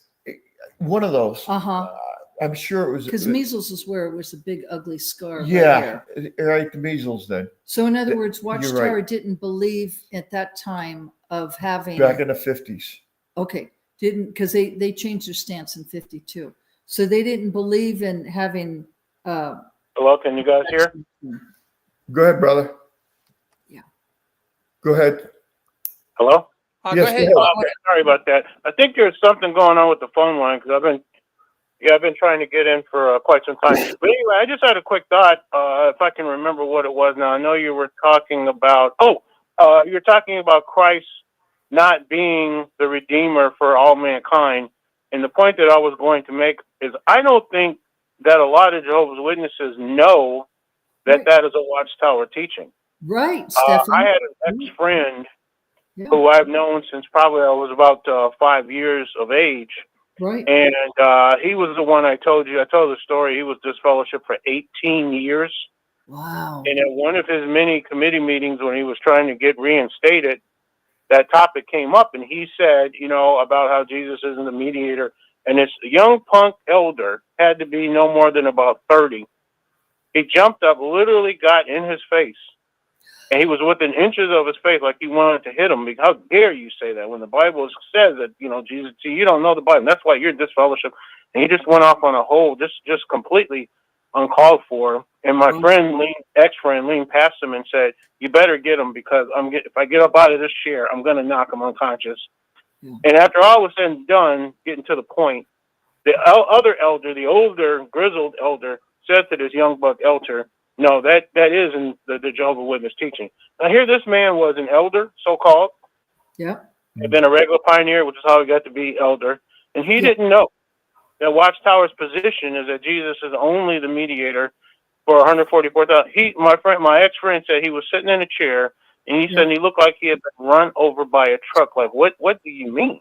Yeah. And so the point that I'm making is they don't seem to popularize this teaching, and I don't think that and even when you say it, that Jesus isn't your mediator, I don't think that it, they're so brainwashed and everything. I don't think that it really registers. Right, what right. You're saying, and what Watchtower, what Jesus isn't, because that is the main tenet of Christianity. That's probably the main tenet. Absolutely. Hello. And Watchtower doesn't teach that, and I don't think people even really know. Well, they don't, like I say, Stefan, we always love your comments and everyone else's, but you get right to the point, which I love. And it's my expression is they don't know what they don't know. Right. And I remember a few weeks ago, maybe a couple months ago, whatever, time goes by so fast. I had quoted the book. It was a book that came out with Watchtower after I left, so I'm not familiar with it. But it had two different names in the title. But anyway, and it was talking about this subject, that the great crowd does not have Jesus as their mediator. And what was interesting is the next day, Rick had, let me just finish. The next day, Rick had his Sunday show, and Larry John Wayne came on. And Larry John Wayne, maybe he's listening right now, I hope he is, but he quoted the exact Watchtower where the organization taught that that the great crowd does not have Jesus Christ as their mediator. And Larry John Wayne, when he read it in the Watchtower way back then, he said, that's it, I'm done. Mm-hmm. So if he's listening, maybe he can tell us exactly what Watchtower it is. This is a caller from Florida? Yes. Yes, I live in Florida. I'm disassociated for like 25 years. Yeah. I know the exact article because when I engage the court witnesses, I quote that article. It's Watchtower, 1979, April 1st, question to readers. Oh, okay. Brother, we really appreciate your comment. Okay, April 1st, 1979, Watchtower, questions for readers. April 1st. April 1st. And when I approached a brother in the street, he goes, yes. Were you ever a witness? If so, this conversation stops now. Well, look at how ignorant he was. He didn't even know it, and he didn't want to hear it. Using theocratic warfare, I did not lie, but I said, well, my parents brought me to a Protestant church when I was 4 years old. I didn't say I never was a witness. Right. But I said, and it was the truth, I said I worked at the same company for 45 years, and I worked with many witnesses. And how I remember that issue is because I was 19 years old, and I remember April 1st because it's April Fool's Day. Yeah, you got that right. I said, I have a memory for numbers. And what he did is he pulled it up on his phone. Yeah. And the article says, by association, the great crowd has Jesus as their mediator, as association with the little flock, or the 144,000. But I told him the Bible doesn't use the word by association. First Timothy makes it clear. I think it's the second chapter. He's the mediator, and the Bible verse says, for all mankind, for all That's men. right. That's right. And that's why I'm saying, brother, that I think most witnesses don't know what they don't know. They just assume that, Jesus is their mediator. And I don't want to yeah, identify who I am because that's all I have right. a stepfather and a brother that are elders. I disassociated, and I lost my whole family for 25 years. And the only reason my stepfather re-entered my life, he's an elder, is because my mother now has Alzheimer's disease. So my after 25 years, I've had very, very, very small conversations with him. But this topic came up with him, and he told me most people in the organization do not know that. That's right. That's what we're trying to say. That's why we're trying to bring this out. The material, when you go to jw.org, if you go to jw.org and type in mediator, you will get the same paragraph that this brother from New York who was just speaking, that he knows. I'm from Florida. Florida? You sound like you're from New York. I moved here from New Jersey, so you recognize I'm my hearing accent. that. That's what I'm It's cute. But if you go to jw.org and type in mediator, you get a similar paragraph. And in the last 5 years, it was on video and it was also in the Watchtower. In the last 5 years, it was the cockamamie article that had Genghis Khan coming back in the resurrection, and we have to teach him. And it was, to me, it would be offensive to any number of ethnicities. Wow. And in that article, they had a long corporate table with a governing body sitting around it, and then they had like a symbol that's supposed to be the Most High God, and there was no Jesus in that picture. And in that article, it also said, your salvation is written in pencil. And I nearly threw it across the room. Well, Well, I'm dropping off, and I look forward to meeting you, brothers and sisters, in Massachusetts. I do have a ticket, and I thank everyone for their wonderful. Love to meet you. Oh, that's so wonderful. Thank you so much for calling in. You know the whole thing about the Watchtower, that whole religion is the governing body. That's the entire religion. That's the whole That's thing. who you're worshing. That's exactly That's who you are obeying. Yep. Yeah. And they say it's Jehovah. You gotta obey them. Body. Yeah. That's right. When they say Jehovah wants you to do this, And like he said, there's no Jesus in a picture. Well, that's it. And they're rebranding the whole organization, and now you notice it's all about Jesus. Now it is. Yep. Yeah. Yeah, they're doing all the crazy stuff. The reason why they're doing that is because their goose is cooked. I mean, they're in trouble. Yeah. It's a marketing strategy. Yeah, they need to go mainstream. You're not going to hear too much about blood transfusion anymore. What you're going to hear is they're starting to gradually bring you in a little at a time about Christmas and all that. What about birthdays? Anniversary date. Yeah, Connie just had an anniversary day last Thursday. Wednesday. I sent her a card. Happy anniversary day. That's cute. It just felt like another day. I think Watchtower has a way of still affecting, your birthdays and stuff and Christmas. But that was just me. Well, because all it is, it's back to the money thing. It's they're losing money. They want Satan's money.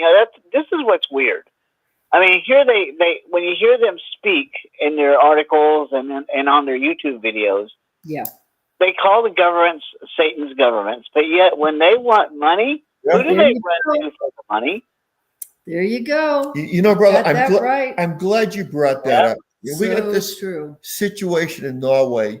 Oh, yeah. The Watchtower's paying these lawyers to sue the government of Norway so they can get their money. It's over $1 million too. Yeah, a year. And like you know what? 1.2 million. They have in a slush fund or a fund in Ireland. Let's call it a hedge fund. They have $7 billion. Why are they wasting their time going after the government of Norway. It's money. They want their money. Yeah, and now, like I said, I've never been a witness, but I've heard this all throughout the research and stuff that I've done, and all through that research, they say you shouldn't rely on material possessions, and give your money to us, and give this, give that, give that, and yet they're sitting there raking in the dough like the Michelin Man, or whatever you want to call him, the Pillsbury Doughboy. They're making money like crazy. Yes, they are. And they're, because they are a quote unquote religion, like, for example, in Norway, they were bringing in like 1.2 million, 1.3 million, just a little over a million, like 1,200,000. That's a lot each year for being in a 501(c), right? Am I saying that right? 501(c). Wow. And that's just Norway. That's just with the country of Norway only. But then what happened is, because of their disfellowshipping policy and shunning anyone who's disfellowship, but especially children. That's the issue with Norway, is the children.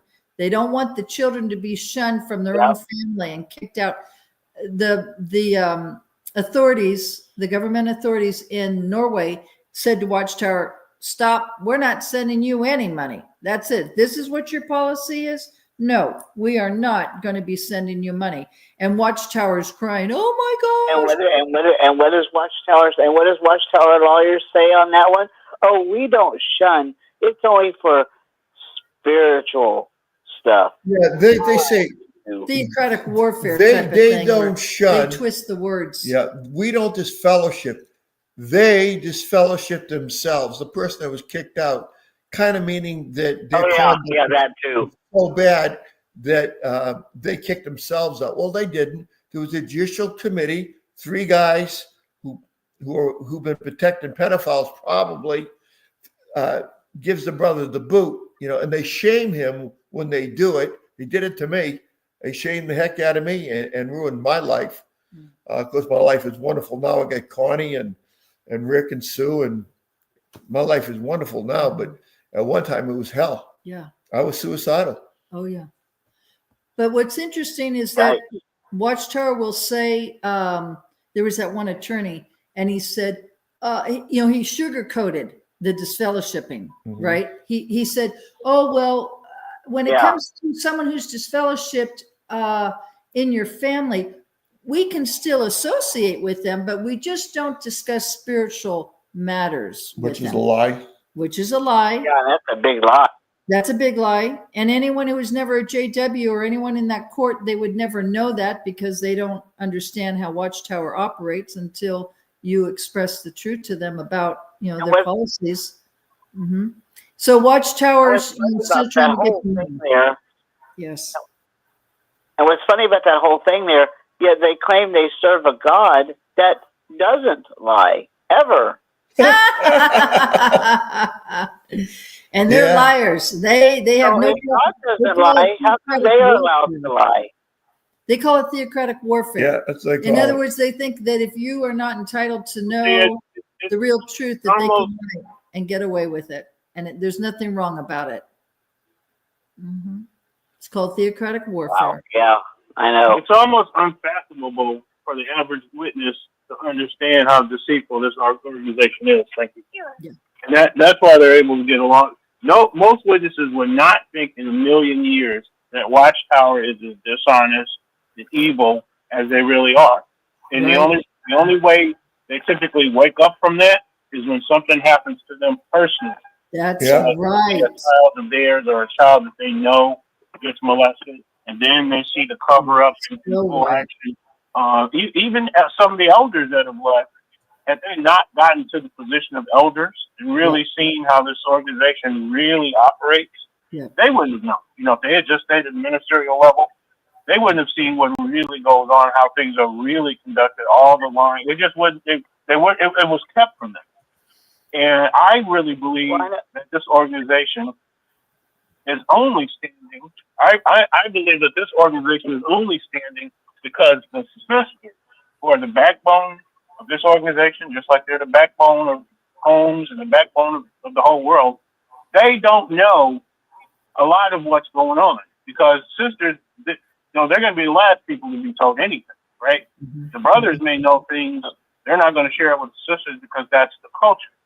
Mm-hmm. So if they ever really got wind, that'd be the end of it. But most witnesses just do not know how evil this organization is, and that's why they're able to just continue to operate and do what they do. I wanted to go back to this Australian Royal Commission. I watched very briefly. This wasn't a video. This was an actual, like a Congress, session of Congress there in Australia. Yeah. And there was a senator, and this is in Australia, an Australian senator, and he had just finished reading the riot act to this other person because he was very concerned about funding being pulled for some programs that were going to affect kids and things of that nature. And then he got down to the last order of business, and the last order of business was the Jehovah's Witnesses. Oh, boy. I'm getting calls to my office, and he was talking to this panel with like 4 or 5 people, and he's basically saying, I'm getting these calls. Have you guys heard the same thing? And he said, I'm getting calls that Jehovah's Witnesses who agreed to be a part of the redress scheme have only paid to date 2 claims. Do you know about it? And I think that their reaction was, oh, we don't know, we'll check it out.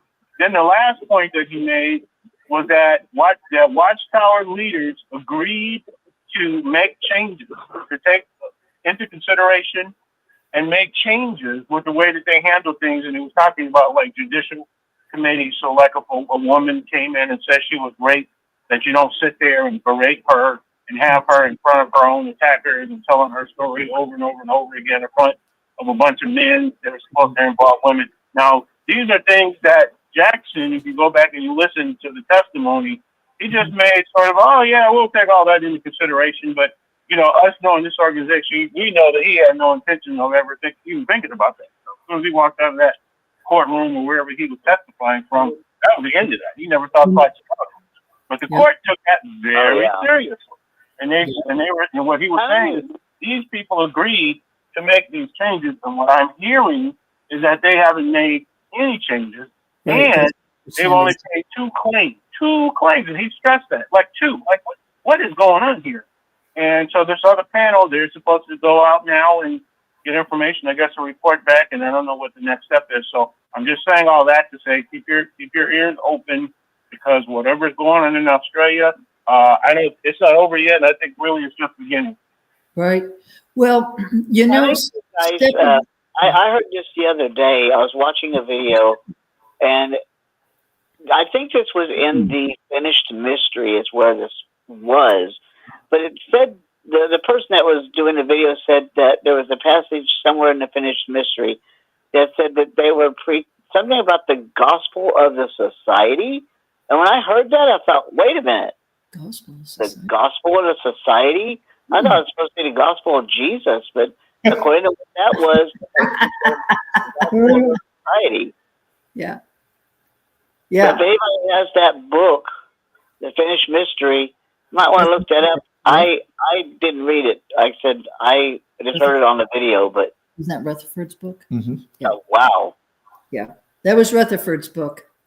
Yeah, Finished Mystery. But I was just going to go back. Thank you, dear, for that comment on Stefan. When the Australian Royal Commission came out, they were checking out JWs and all sorts of religions and boys' clubs and all sorts of organizations. Anyway, Watchtower was, according to the Australian Royal Commission, they had 1,008 cases of pedophiles in their organization back then. Cases. So that's not saying people, that's saying cases. Now, like I've said before, you can have a pedophile that will molest or rape on an average 150 children. So if you have 1,008 cases, can you imagine how many JW children have been molested or raped by a pedophile inside the organization? Yikes. Oh, wow. That's why we're exposing them. Mm-hmm. Because the 2-witness rule covers that up. And it's still so ironic to me that after the judgment was made by that Australian court, and they came back and insisted that all of these churches and groups that they brought in on this participate in this redress scheme. And my understanding is Watchtower was going around, I guess, in Australia, basically saying we're never going to participate in this. I mean, let me show you the dictionary definition of the word scheme. Well, this is Australia, and they might have a slight different meaning when they say scheme. It doesn't mean some kind of corrupt thing. And then as soon as the woman came back and said, well, if Watchtower doesn't want to participate in the redress scheme, then maybe we need to re-examine whether they should continue to get funding. All of a sudden, who joins the redress scheme? Watchtower. But then they only pay claims. This organization is the absolute worst. If it was any other group, if it was a Catholic Church, if it was any, they would be all over about how evil and corrupt and under satanic influence. They love to talk about, all of the problems in the world. But they are the exact same way. If those other groups participated in the redress scheme, I'm going to assume that they made their claim payments because they weren't mentioned. The only group that was mentioned for not paying the claims were the Jehovah's Witnesses.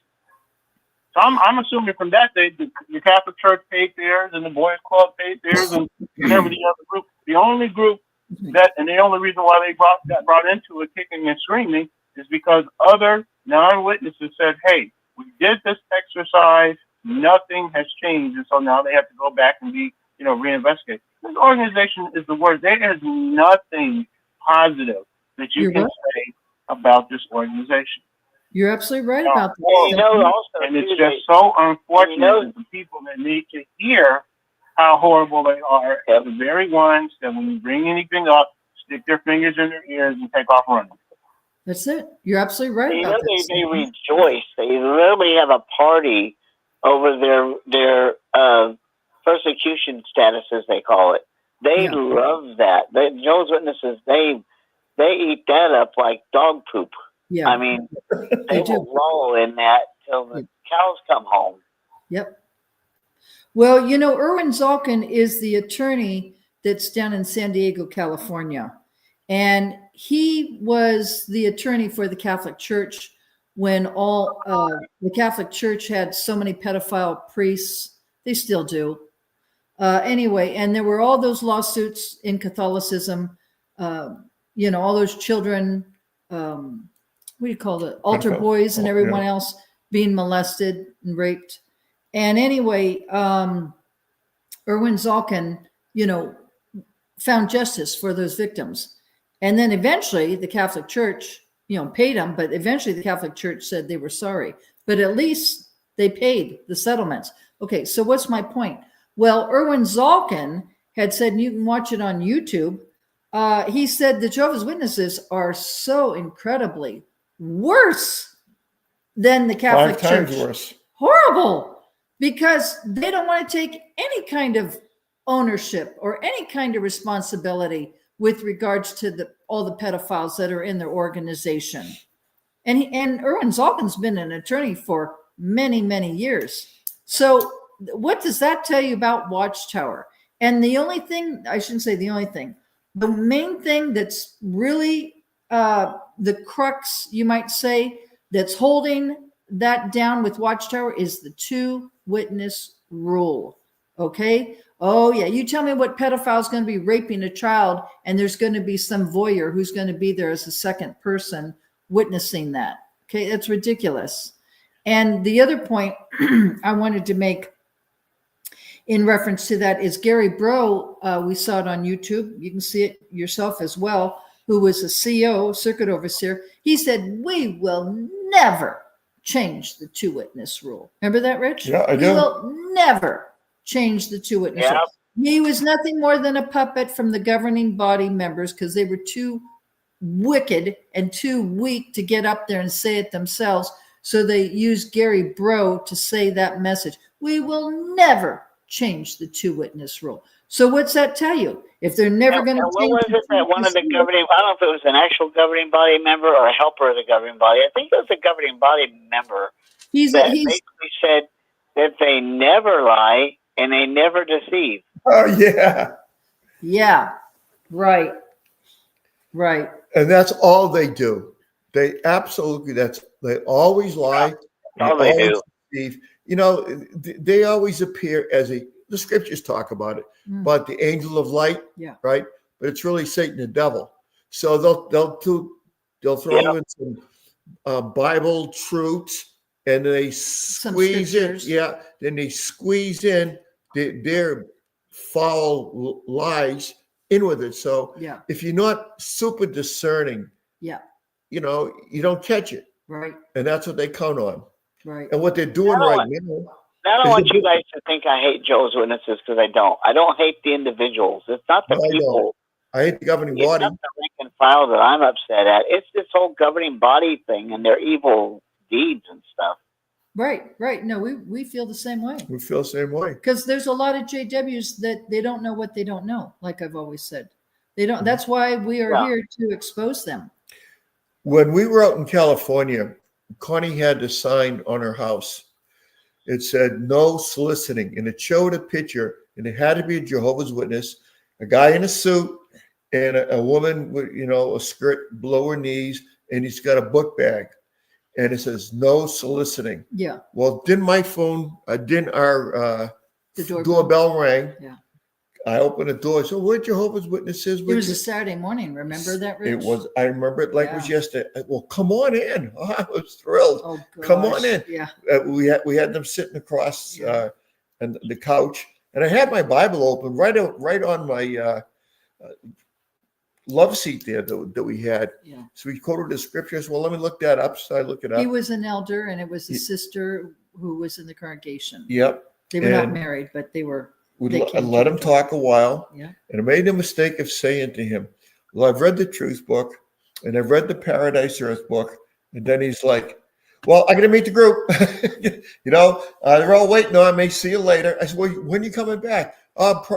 Very soon. Yeah. You never and I said to Connie, "He was never going to come back here." No. And he had the same spiel about, you know, the end of the system, Matthew 24:14. Yeah, that Revelation we learned way back, 21, 3 and 4. That we learned way back in, you know, 68 You're still and using 70s. it. Still using I it. thought, oh my gosh, you know. Yeah. So it was what it was. But, you know, there are many Jehovah's Witnesses that are very good people. There's a lot of people that are waking up. Yeah.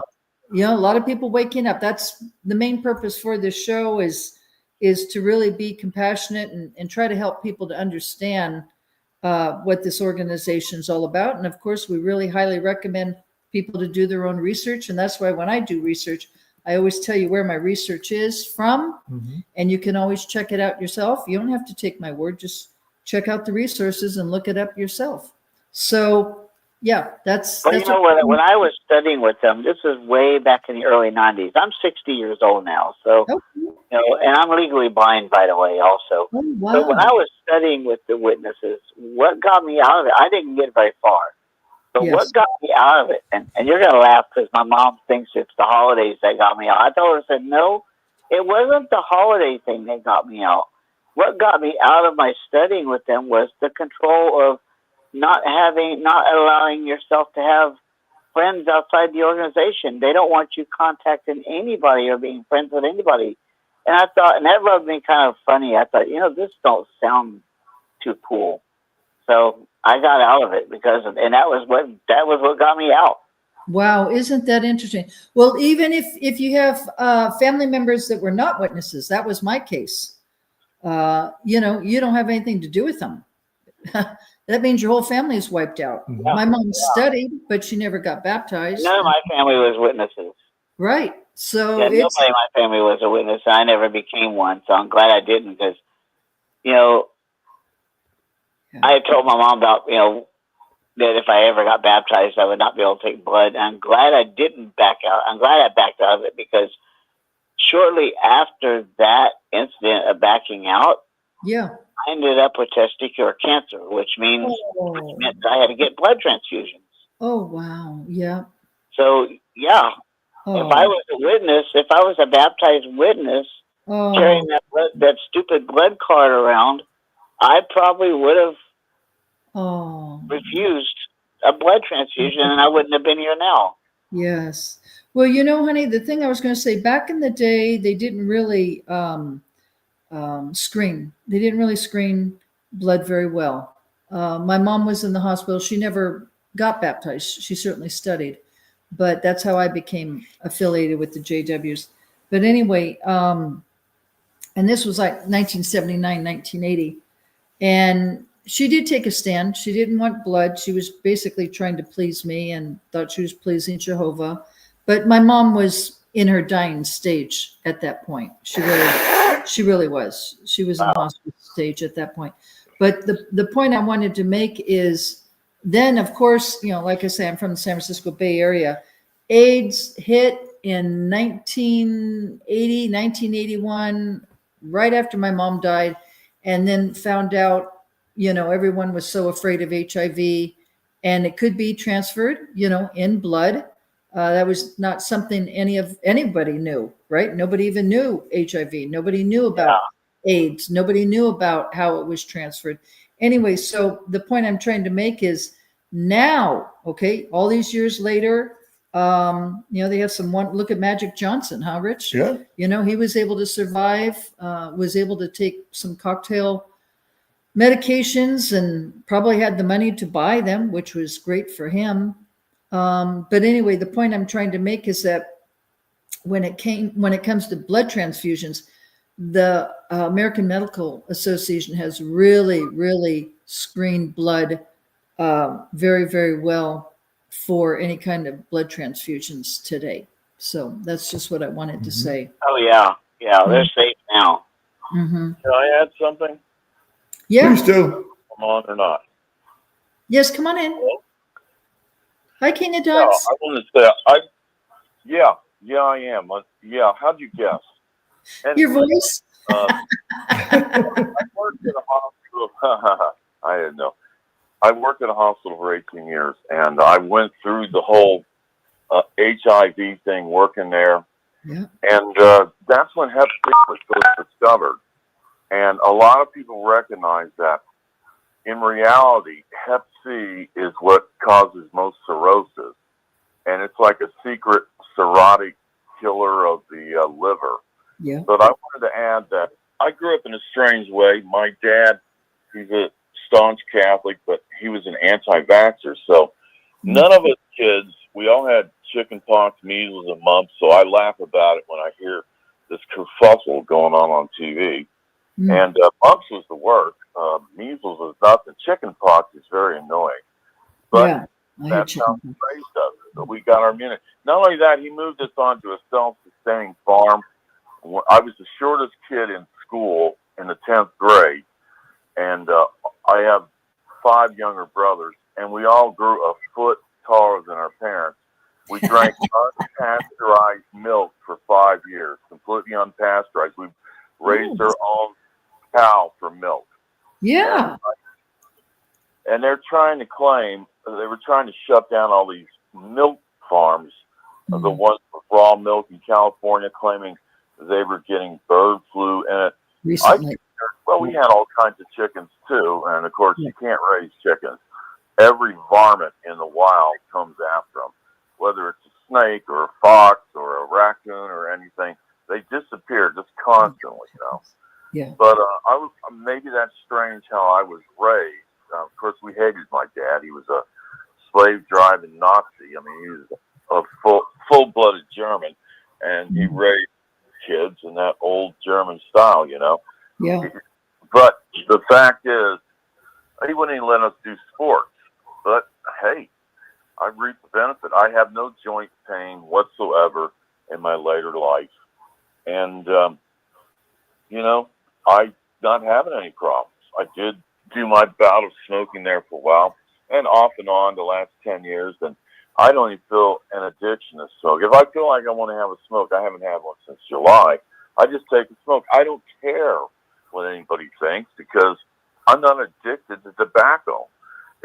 Maybe I just want to do it with a few friends, and I have no problem with it. But I guess I have a different take. I believe what Jesus said. It's not what goes into a man that defiles him.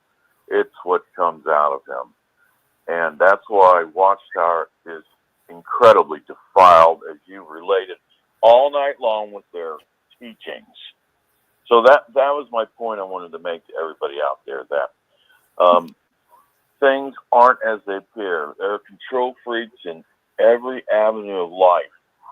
The medical people. I haven't been to a doctor in, 18 years? He wanted to put me on, what are those, cholesterol medications? Oh, yes. Like 15% effective. I mean, give me a break. Everybody I know who got on lost leg strength, including one of my other younger brothers who admitted it, you know. It's like, it hurts, and you know, your legs are very important to people cardiovascularly. You cannot lose your leg strength. It's going to go downhill after that. So I just wanted to preach to everybody, because you know what? Yeah. I just got in the wrong religion. That's all. Yeah. Thank you, King of Dots. We always appreciate your comments. Sure. Thank you, dear. Thank you. Hi, guys. I'll turn the heat on. Yes, hello. Hi, it's Eric. How you guys doing? Oh, Derek, I'm going to turn the heat on. My husband's sneezing. We're doing good, honey. I'll be right back. It's allergies. Okay, no worries. It's getting a little cool. I was going to say that one thing that Jehovah's Witnesses say that I've challenged them on before and still do to this day is that they say that taking blood is bad because it, you know, people got AIDS and hepatitis C in the 80s and still to this day, which isn't true till this day, not really, because they changed the way they do things. What they are talking about, which is funny, and I call them out on this all the time, even on Quora, what they're talking about is that, like, blood is bad because it causes, you can get AIDS and this and that. And I said, okay, blood fractions, which is something that I rely on, and I got hepatitis C from the 80s, and it's because of Clinton. He wasn't president then, but he was a congressman, and he passed a bill to allow this dirty medicine to come into the United States, and I was lucky to not get AIDS and get hepatitis C, which I am clean of now because technology came around. It did cause me to have cirrhosis, like King of Dots was talking about. But I digress. The point that I'm trying to make is that the witnesses are saying, see, we don't take blood because it causes these things. But I got the same thing from blood fractions. So just to use their terminology or their to use their weapon against them, they are completely false and double speaking. Because why? Okay, if only the blood does it, then why did I get it too? Do you know what I mean? Because they claim that blood fractions is not blood. I'm like, are you serious? Right. The word blood is in it. Right. Right. That's my medicine now. Now, see, the Jehovah's Witnesses at one point in our society, like in the 70s, 60s, and beyond, or in the past, would have let you die if you were a Jehovah's Witness who had hemophilia. But they changed that, and now people have lived. So the thing is that they have completely contradicted themselves. They make absolutely no sense. And to say that blood fractions is not blood, they're just completely contradicting themselves. So which is it? Why did I get hepatitis C then if it's not from blood? I mean, it's the stupidest thing that I have ever heard. And thankfully, if they would have let me die, right, like from hemophilia, which they didn't, but thankfully, even the science has, and it shows how short-minded they are, the science has changed for hemophilia. I no longer take a blood medicine. It's bloodless. They make it with hamsters. It shows the narrow-mindedness and the short-sightedness of these people. They have no vision. They allowed people to die with a technology that would have existed 20 years later, 15 years later, to where you didn't even have to take a blood product. Right. Thanks, guys. That was because you touched on that, and it's something personal to me. I wanted to give you a little information about that from my personal perspective. Oh, yeah. Now, I wanted to ask you something about that, Eric. I'd like to learn something here. Now, with regards to being a hemophiliac, that's where, like, if you were cut, your body will not coagulate, and you can just bleed continuously. Now, is that something that's genetic, or what causes that condition? Here's the weird thing. It is genetic. And the most bizarre thing is it's not in our family, and the doctor said that my mother had a mutation. He said your mother what? Had a mutation. Like a mutation. Okay, she had a mutation. Yeah, mutation. Uh-huh. Yeah, because it's not in our family history, and they said that it's very bizarre. Wow. So what do you do? Like, for example, honey, what would you do when you can you give us an example like how you'd cut yourself? I mean, like how severe of a cut would it be, and what would you do as a hemophiliac? A lot of people think that it's external bleeding, which it can be, but it's mostly internal bleeding. Oh. That's where it hits the hardest, is internal bleeding. It does do external bleeding too, but say I get like I'll be honest with you, like doing auto body after all these years. Right. I cut myself. Heck yeah. Yeah. You make mistakes with tools sometimes, or something happens, and you're cutting a piece off of a fender to get access to take it off because it was in a bad hit, and a piece comes off and hits your hand and scrapes it real bad or cuts it real bad. I'm a badass. I hate doctors. I've been cut so bad. It's not recommended, but I've taken super glue, and it's auto body strength, and I put it over my finger and then sprayed some stuff on it. And it's probably cancer causing, and I don't recommend this for anybody. But just to give you an idea, it's not so much external bleeding as it is internal bleeding.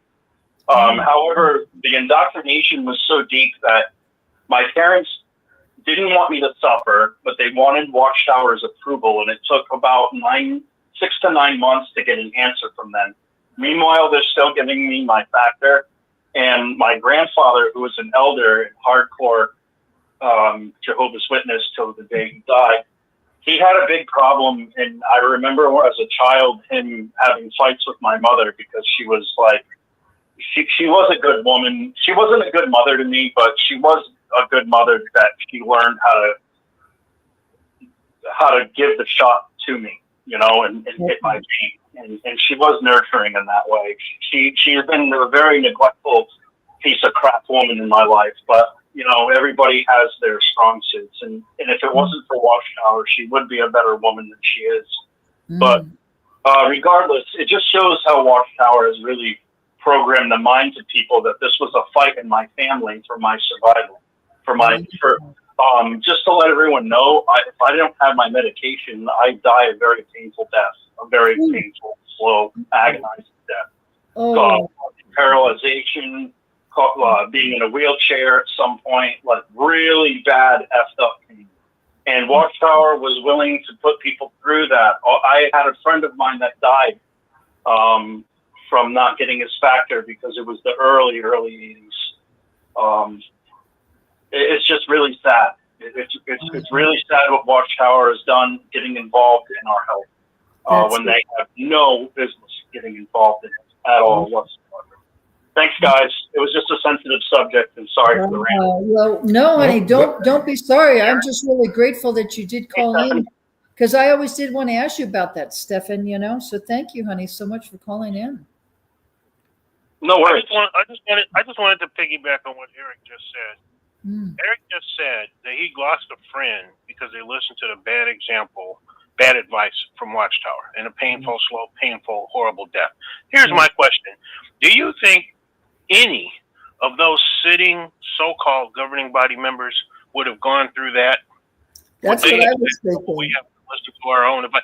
No, they would have taken medication, whatever treatment, as fast as you could give it to them. This is what angers me about this organization, that they will allow other people to go through any and everything, and they wouldn't lift a finger to do anything about it. But when it comes to them, they're not going to go through it. That's They're right. not gonna go through Yeah. it. I That had makes me something to think add about to that. what Jesus was talking about with the Pharisees. This organization is so pharisaical. And my understanding, I believe that I asked Barbara Anderson this, and I think that she said that they made a change in the blood policy simply because so many people were dying. But I heard from some other source that I cannot remember what it was, that somebody high up in Bethel had a medical issue and they needed blood. And of course, the policy is you can't have blood. And then that's when all of a sudden they got new light, and now you can have these blood fractions. Yeah, I heard that too. I heard that too. There was a caller that called up a few years ago, and that they said one of the governing body members had to go to the hospital, and he needed blood, and he took it. Wow. I heard that too. So that's three of us right here. I heard that as well. There you go. So you can see the hypocrisy. They don't care when you die, and that you, like Connie talked earlier about people having to go serve in foreign countries, and they can contract all kinds of illnesses because they weren't set up for it. If you remember, that almost killed Raymond Franz. He writes about that in Crises of Conscience. But then when it comes to them, they'll take all the same medical treatments that they told you couldn't have, that Jehovah wouldn't allow you to have, and they'll get some new light, and they can pass it off and bypass it. That's what angers me about this organization. Right, exactly. I was going to say, Stefan, it's very interesting you said that. I'm just looking up something. There's a religion called the Christian Science, and they don't believe in doctors at all. I'm trying to find out the name of the lady who was the head of the Christian Science. My mom was involved with them once. My mom used to say as I was growing up, Mary Baker Eddy, was that it? There you go, honey. That's her. Okay, so what's my point? My mom used to say, oh, mind over matter, mind over matter. I says, Mom, what in the heck is mind over matter? She says, well, if you think about something long enough, your mind will supersede, your body. I said, so in other words, like the cigarettes that you're smoking, you've been smoking, 44 years. If you think about it long and hard enough, you're not going to come down with either lung cancer or emphysema. She says, yeah. I said, no, Mom, it doesn't work that way. Well, the point I'm trying to make, that lady, the head of the Christian Science movement, okay, they did not believe. That's it. Say her name again, please. Mary Eddy Baker.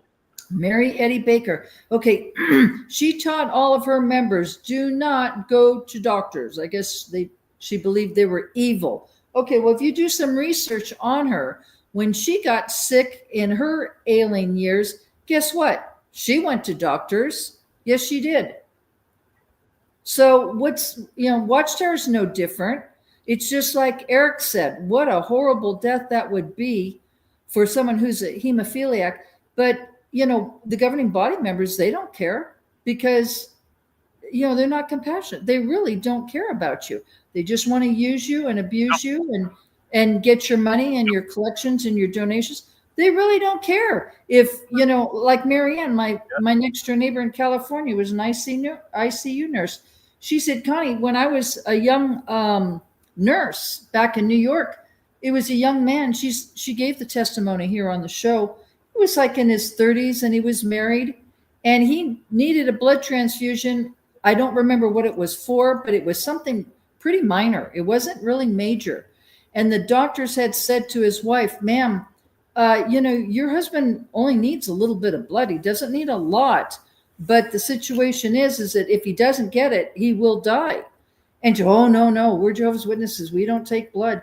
Well, and Marianne said, she's a brand new nurse coming out of nursing school and thought, what is this? And anyway, and he died. And Mary says, I will never forget that young man who was like maybe 32. And he died because he didn't take a blood transfusion when, it could have kept him alive. But oh no, they have to be loyal to Jehovah. Really? Is it being loyal to Jehovah or is it being loyal to the governing body members? Because let me tell you, Jewish people. Okay, if you think about the whole blood doctrine thing, it's really screwed up because granted the Bible talks about abstaining from blood, but it's not in that regard. It had to do, I think, with animal blood, not human blood. Right. And Yeah, it it was talks the- about, you know, you're not ingesting blood. I mean, who goes and drinks blood anyway? But there's nowhere in the Bible that even says you can't take a blood transfusion to save your life, because That's correct. God is all for life, not throwing it away. Right. And I've always said, you know, when you die for not taking blood, that's a blood human sacrifice, okay? Which is very demonic. Okay, that's how Satan operates.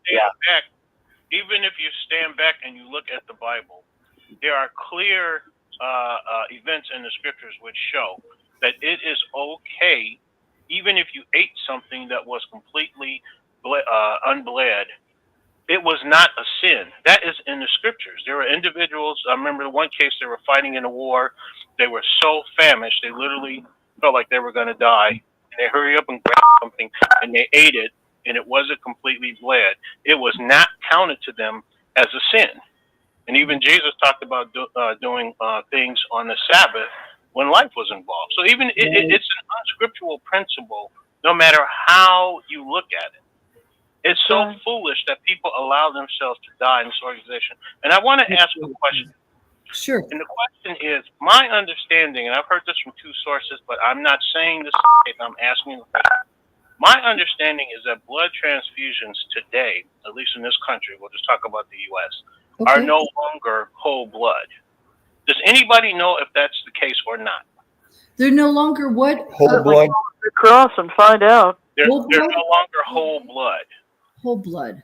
I don't know. I know that you can use dextrose and things like that as a expander, but as far as I don't know, you'd have to ask a doctor. We need someone who's a nurse or a doctor. Okay. I'll do some research on that. If anybody else wants to do, maybe. Call the Red Cross. They'll tell you. Okay. Yeah, but it'd be nice if somebody I have something to add. could tell us. Yeah. I have something to add about blood plasma. Yeah. Blood plasma is supposedly prohibited, but oftentimes they take your own blood and they take and they get the plasma out of your own blood, and then they transfuse that back to you, so you get the basic building blocks of that plasma to help aid in healing of whatever you have, which I had to actually undergo this year. And they say there is no way to guarantee that you're going to actually get your own blood back. So they don't let you take that chance, because they may take your blood and say that they're giving back your blood, but there's a chance that you maybe get somebody else's blood. And have you guys heard that? I remember hearing that growing up. Well, they still hold that stupid hard stuff. One thing I do know is your relationship to your doctor is sacrosanct. It is a doctor-client privilege. On the blood therapy. So blood transfusions, whole blood transfusions, are when you receive platelets, red blood cells, white blood cells, all of it. There's blood component therapy, and that's when they break it down. So you receive just the plasma or the red blood cells or the white blood cells. So that's the difference in a whole blood transfusion and a blood component therapy. Now, hopefully y'all can tell me if I'm right or wrong. Excuse me. Can you repeat that, please? Can you repeat that? I don't know if that's Fran. That's really important. Can you repeat that? That's really important. I'm Tom's wife, and my name is Barbara. And I was saying that a whole blood transfusion is all the blood components. So the white blood cells, the red blood cells, the plasma, the platelets. Blood component therapy is when they break it down in parts. So you receive just plasma or just the red blood cells, etc. Oh, okay. Now, do you happen to know if there's a life or death situation? Are they able to do the latter treatment that you just mentioned, or is there just not enough time for all that, and they go straight to the whole blood? No, they have them separated right in the blood bank, just, labeled right next to each other. So it really doesn't have to be a all or nothing. If I'm a witness, I get into a car crash and they rush me in, I can just ask for the treatment. Is what I Correct. I mean, if you only needed blood plasma for some reason, you could just receive the plasma. Correct. Okay. Thank you so much. You're very Has welcome. anyone here donated blood? Is there anyone in this audience who's actually donated blood? I have. Well, let me tell you why I don't. Because they're charging patients $4,000 a pint for it, but you go in there and you get a T-shirt. Correct. It's like, I don't want to be used again. You know, there's also a huge black market for blood.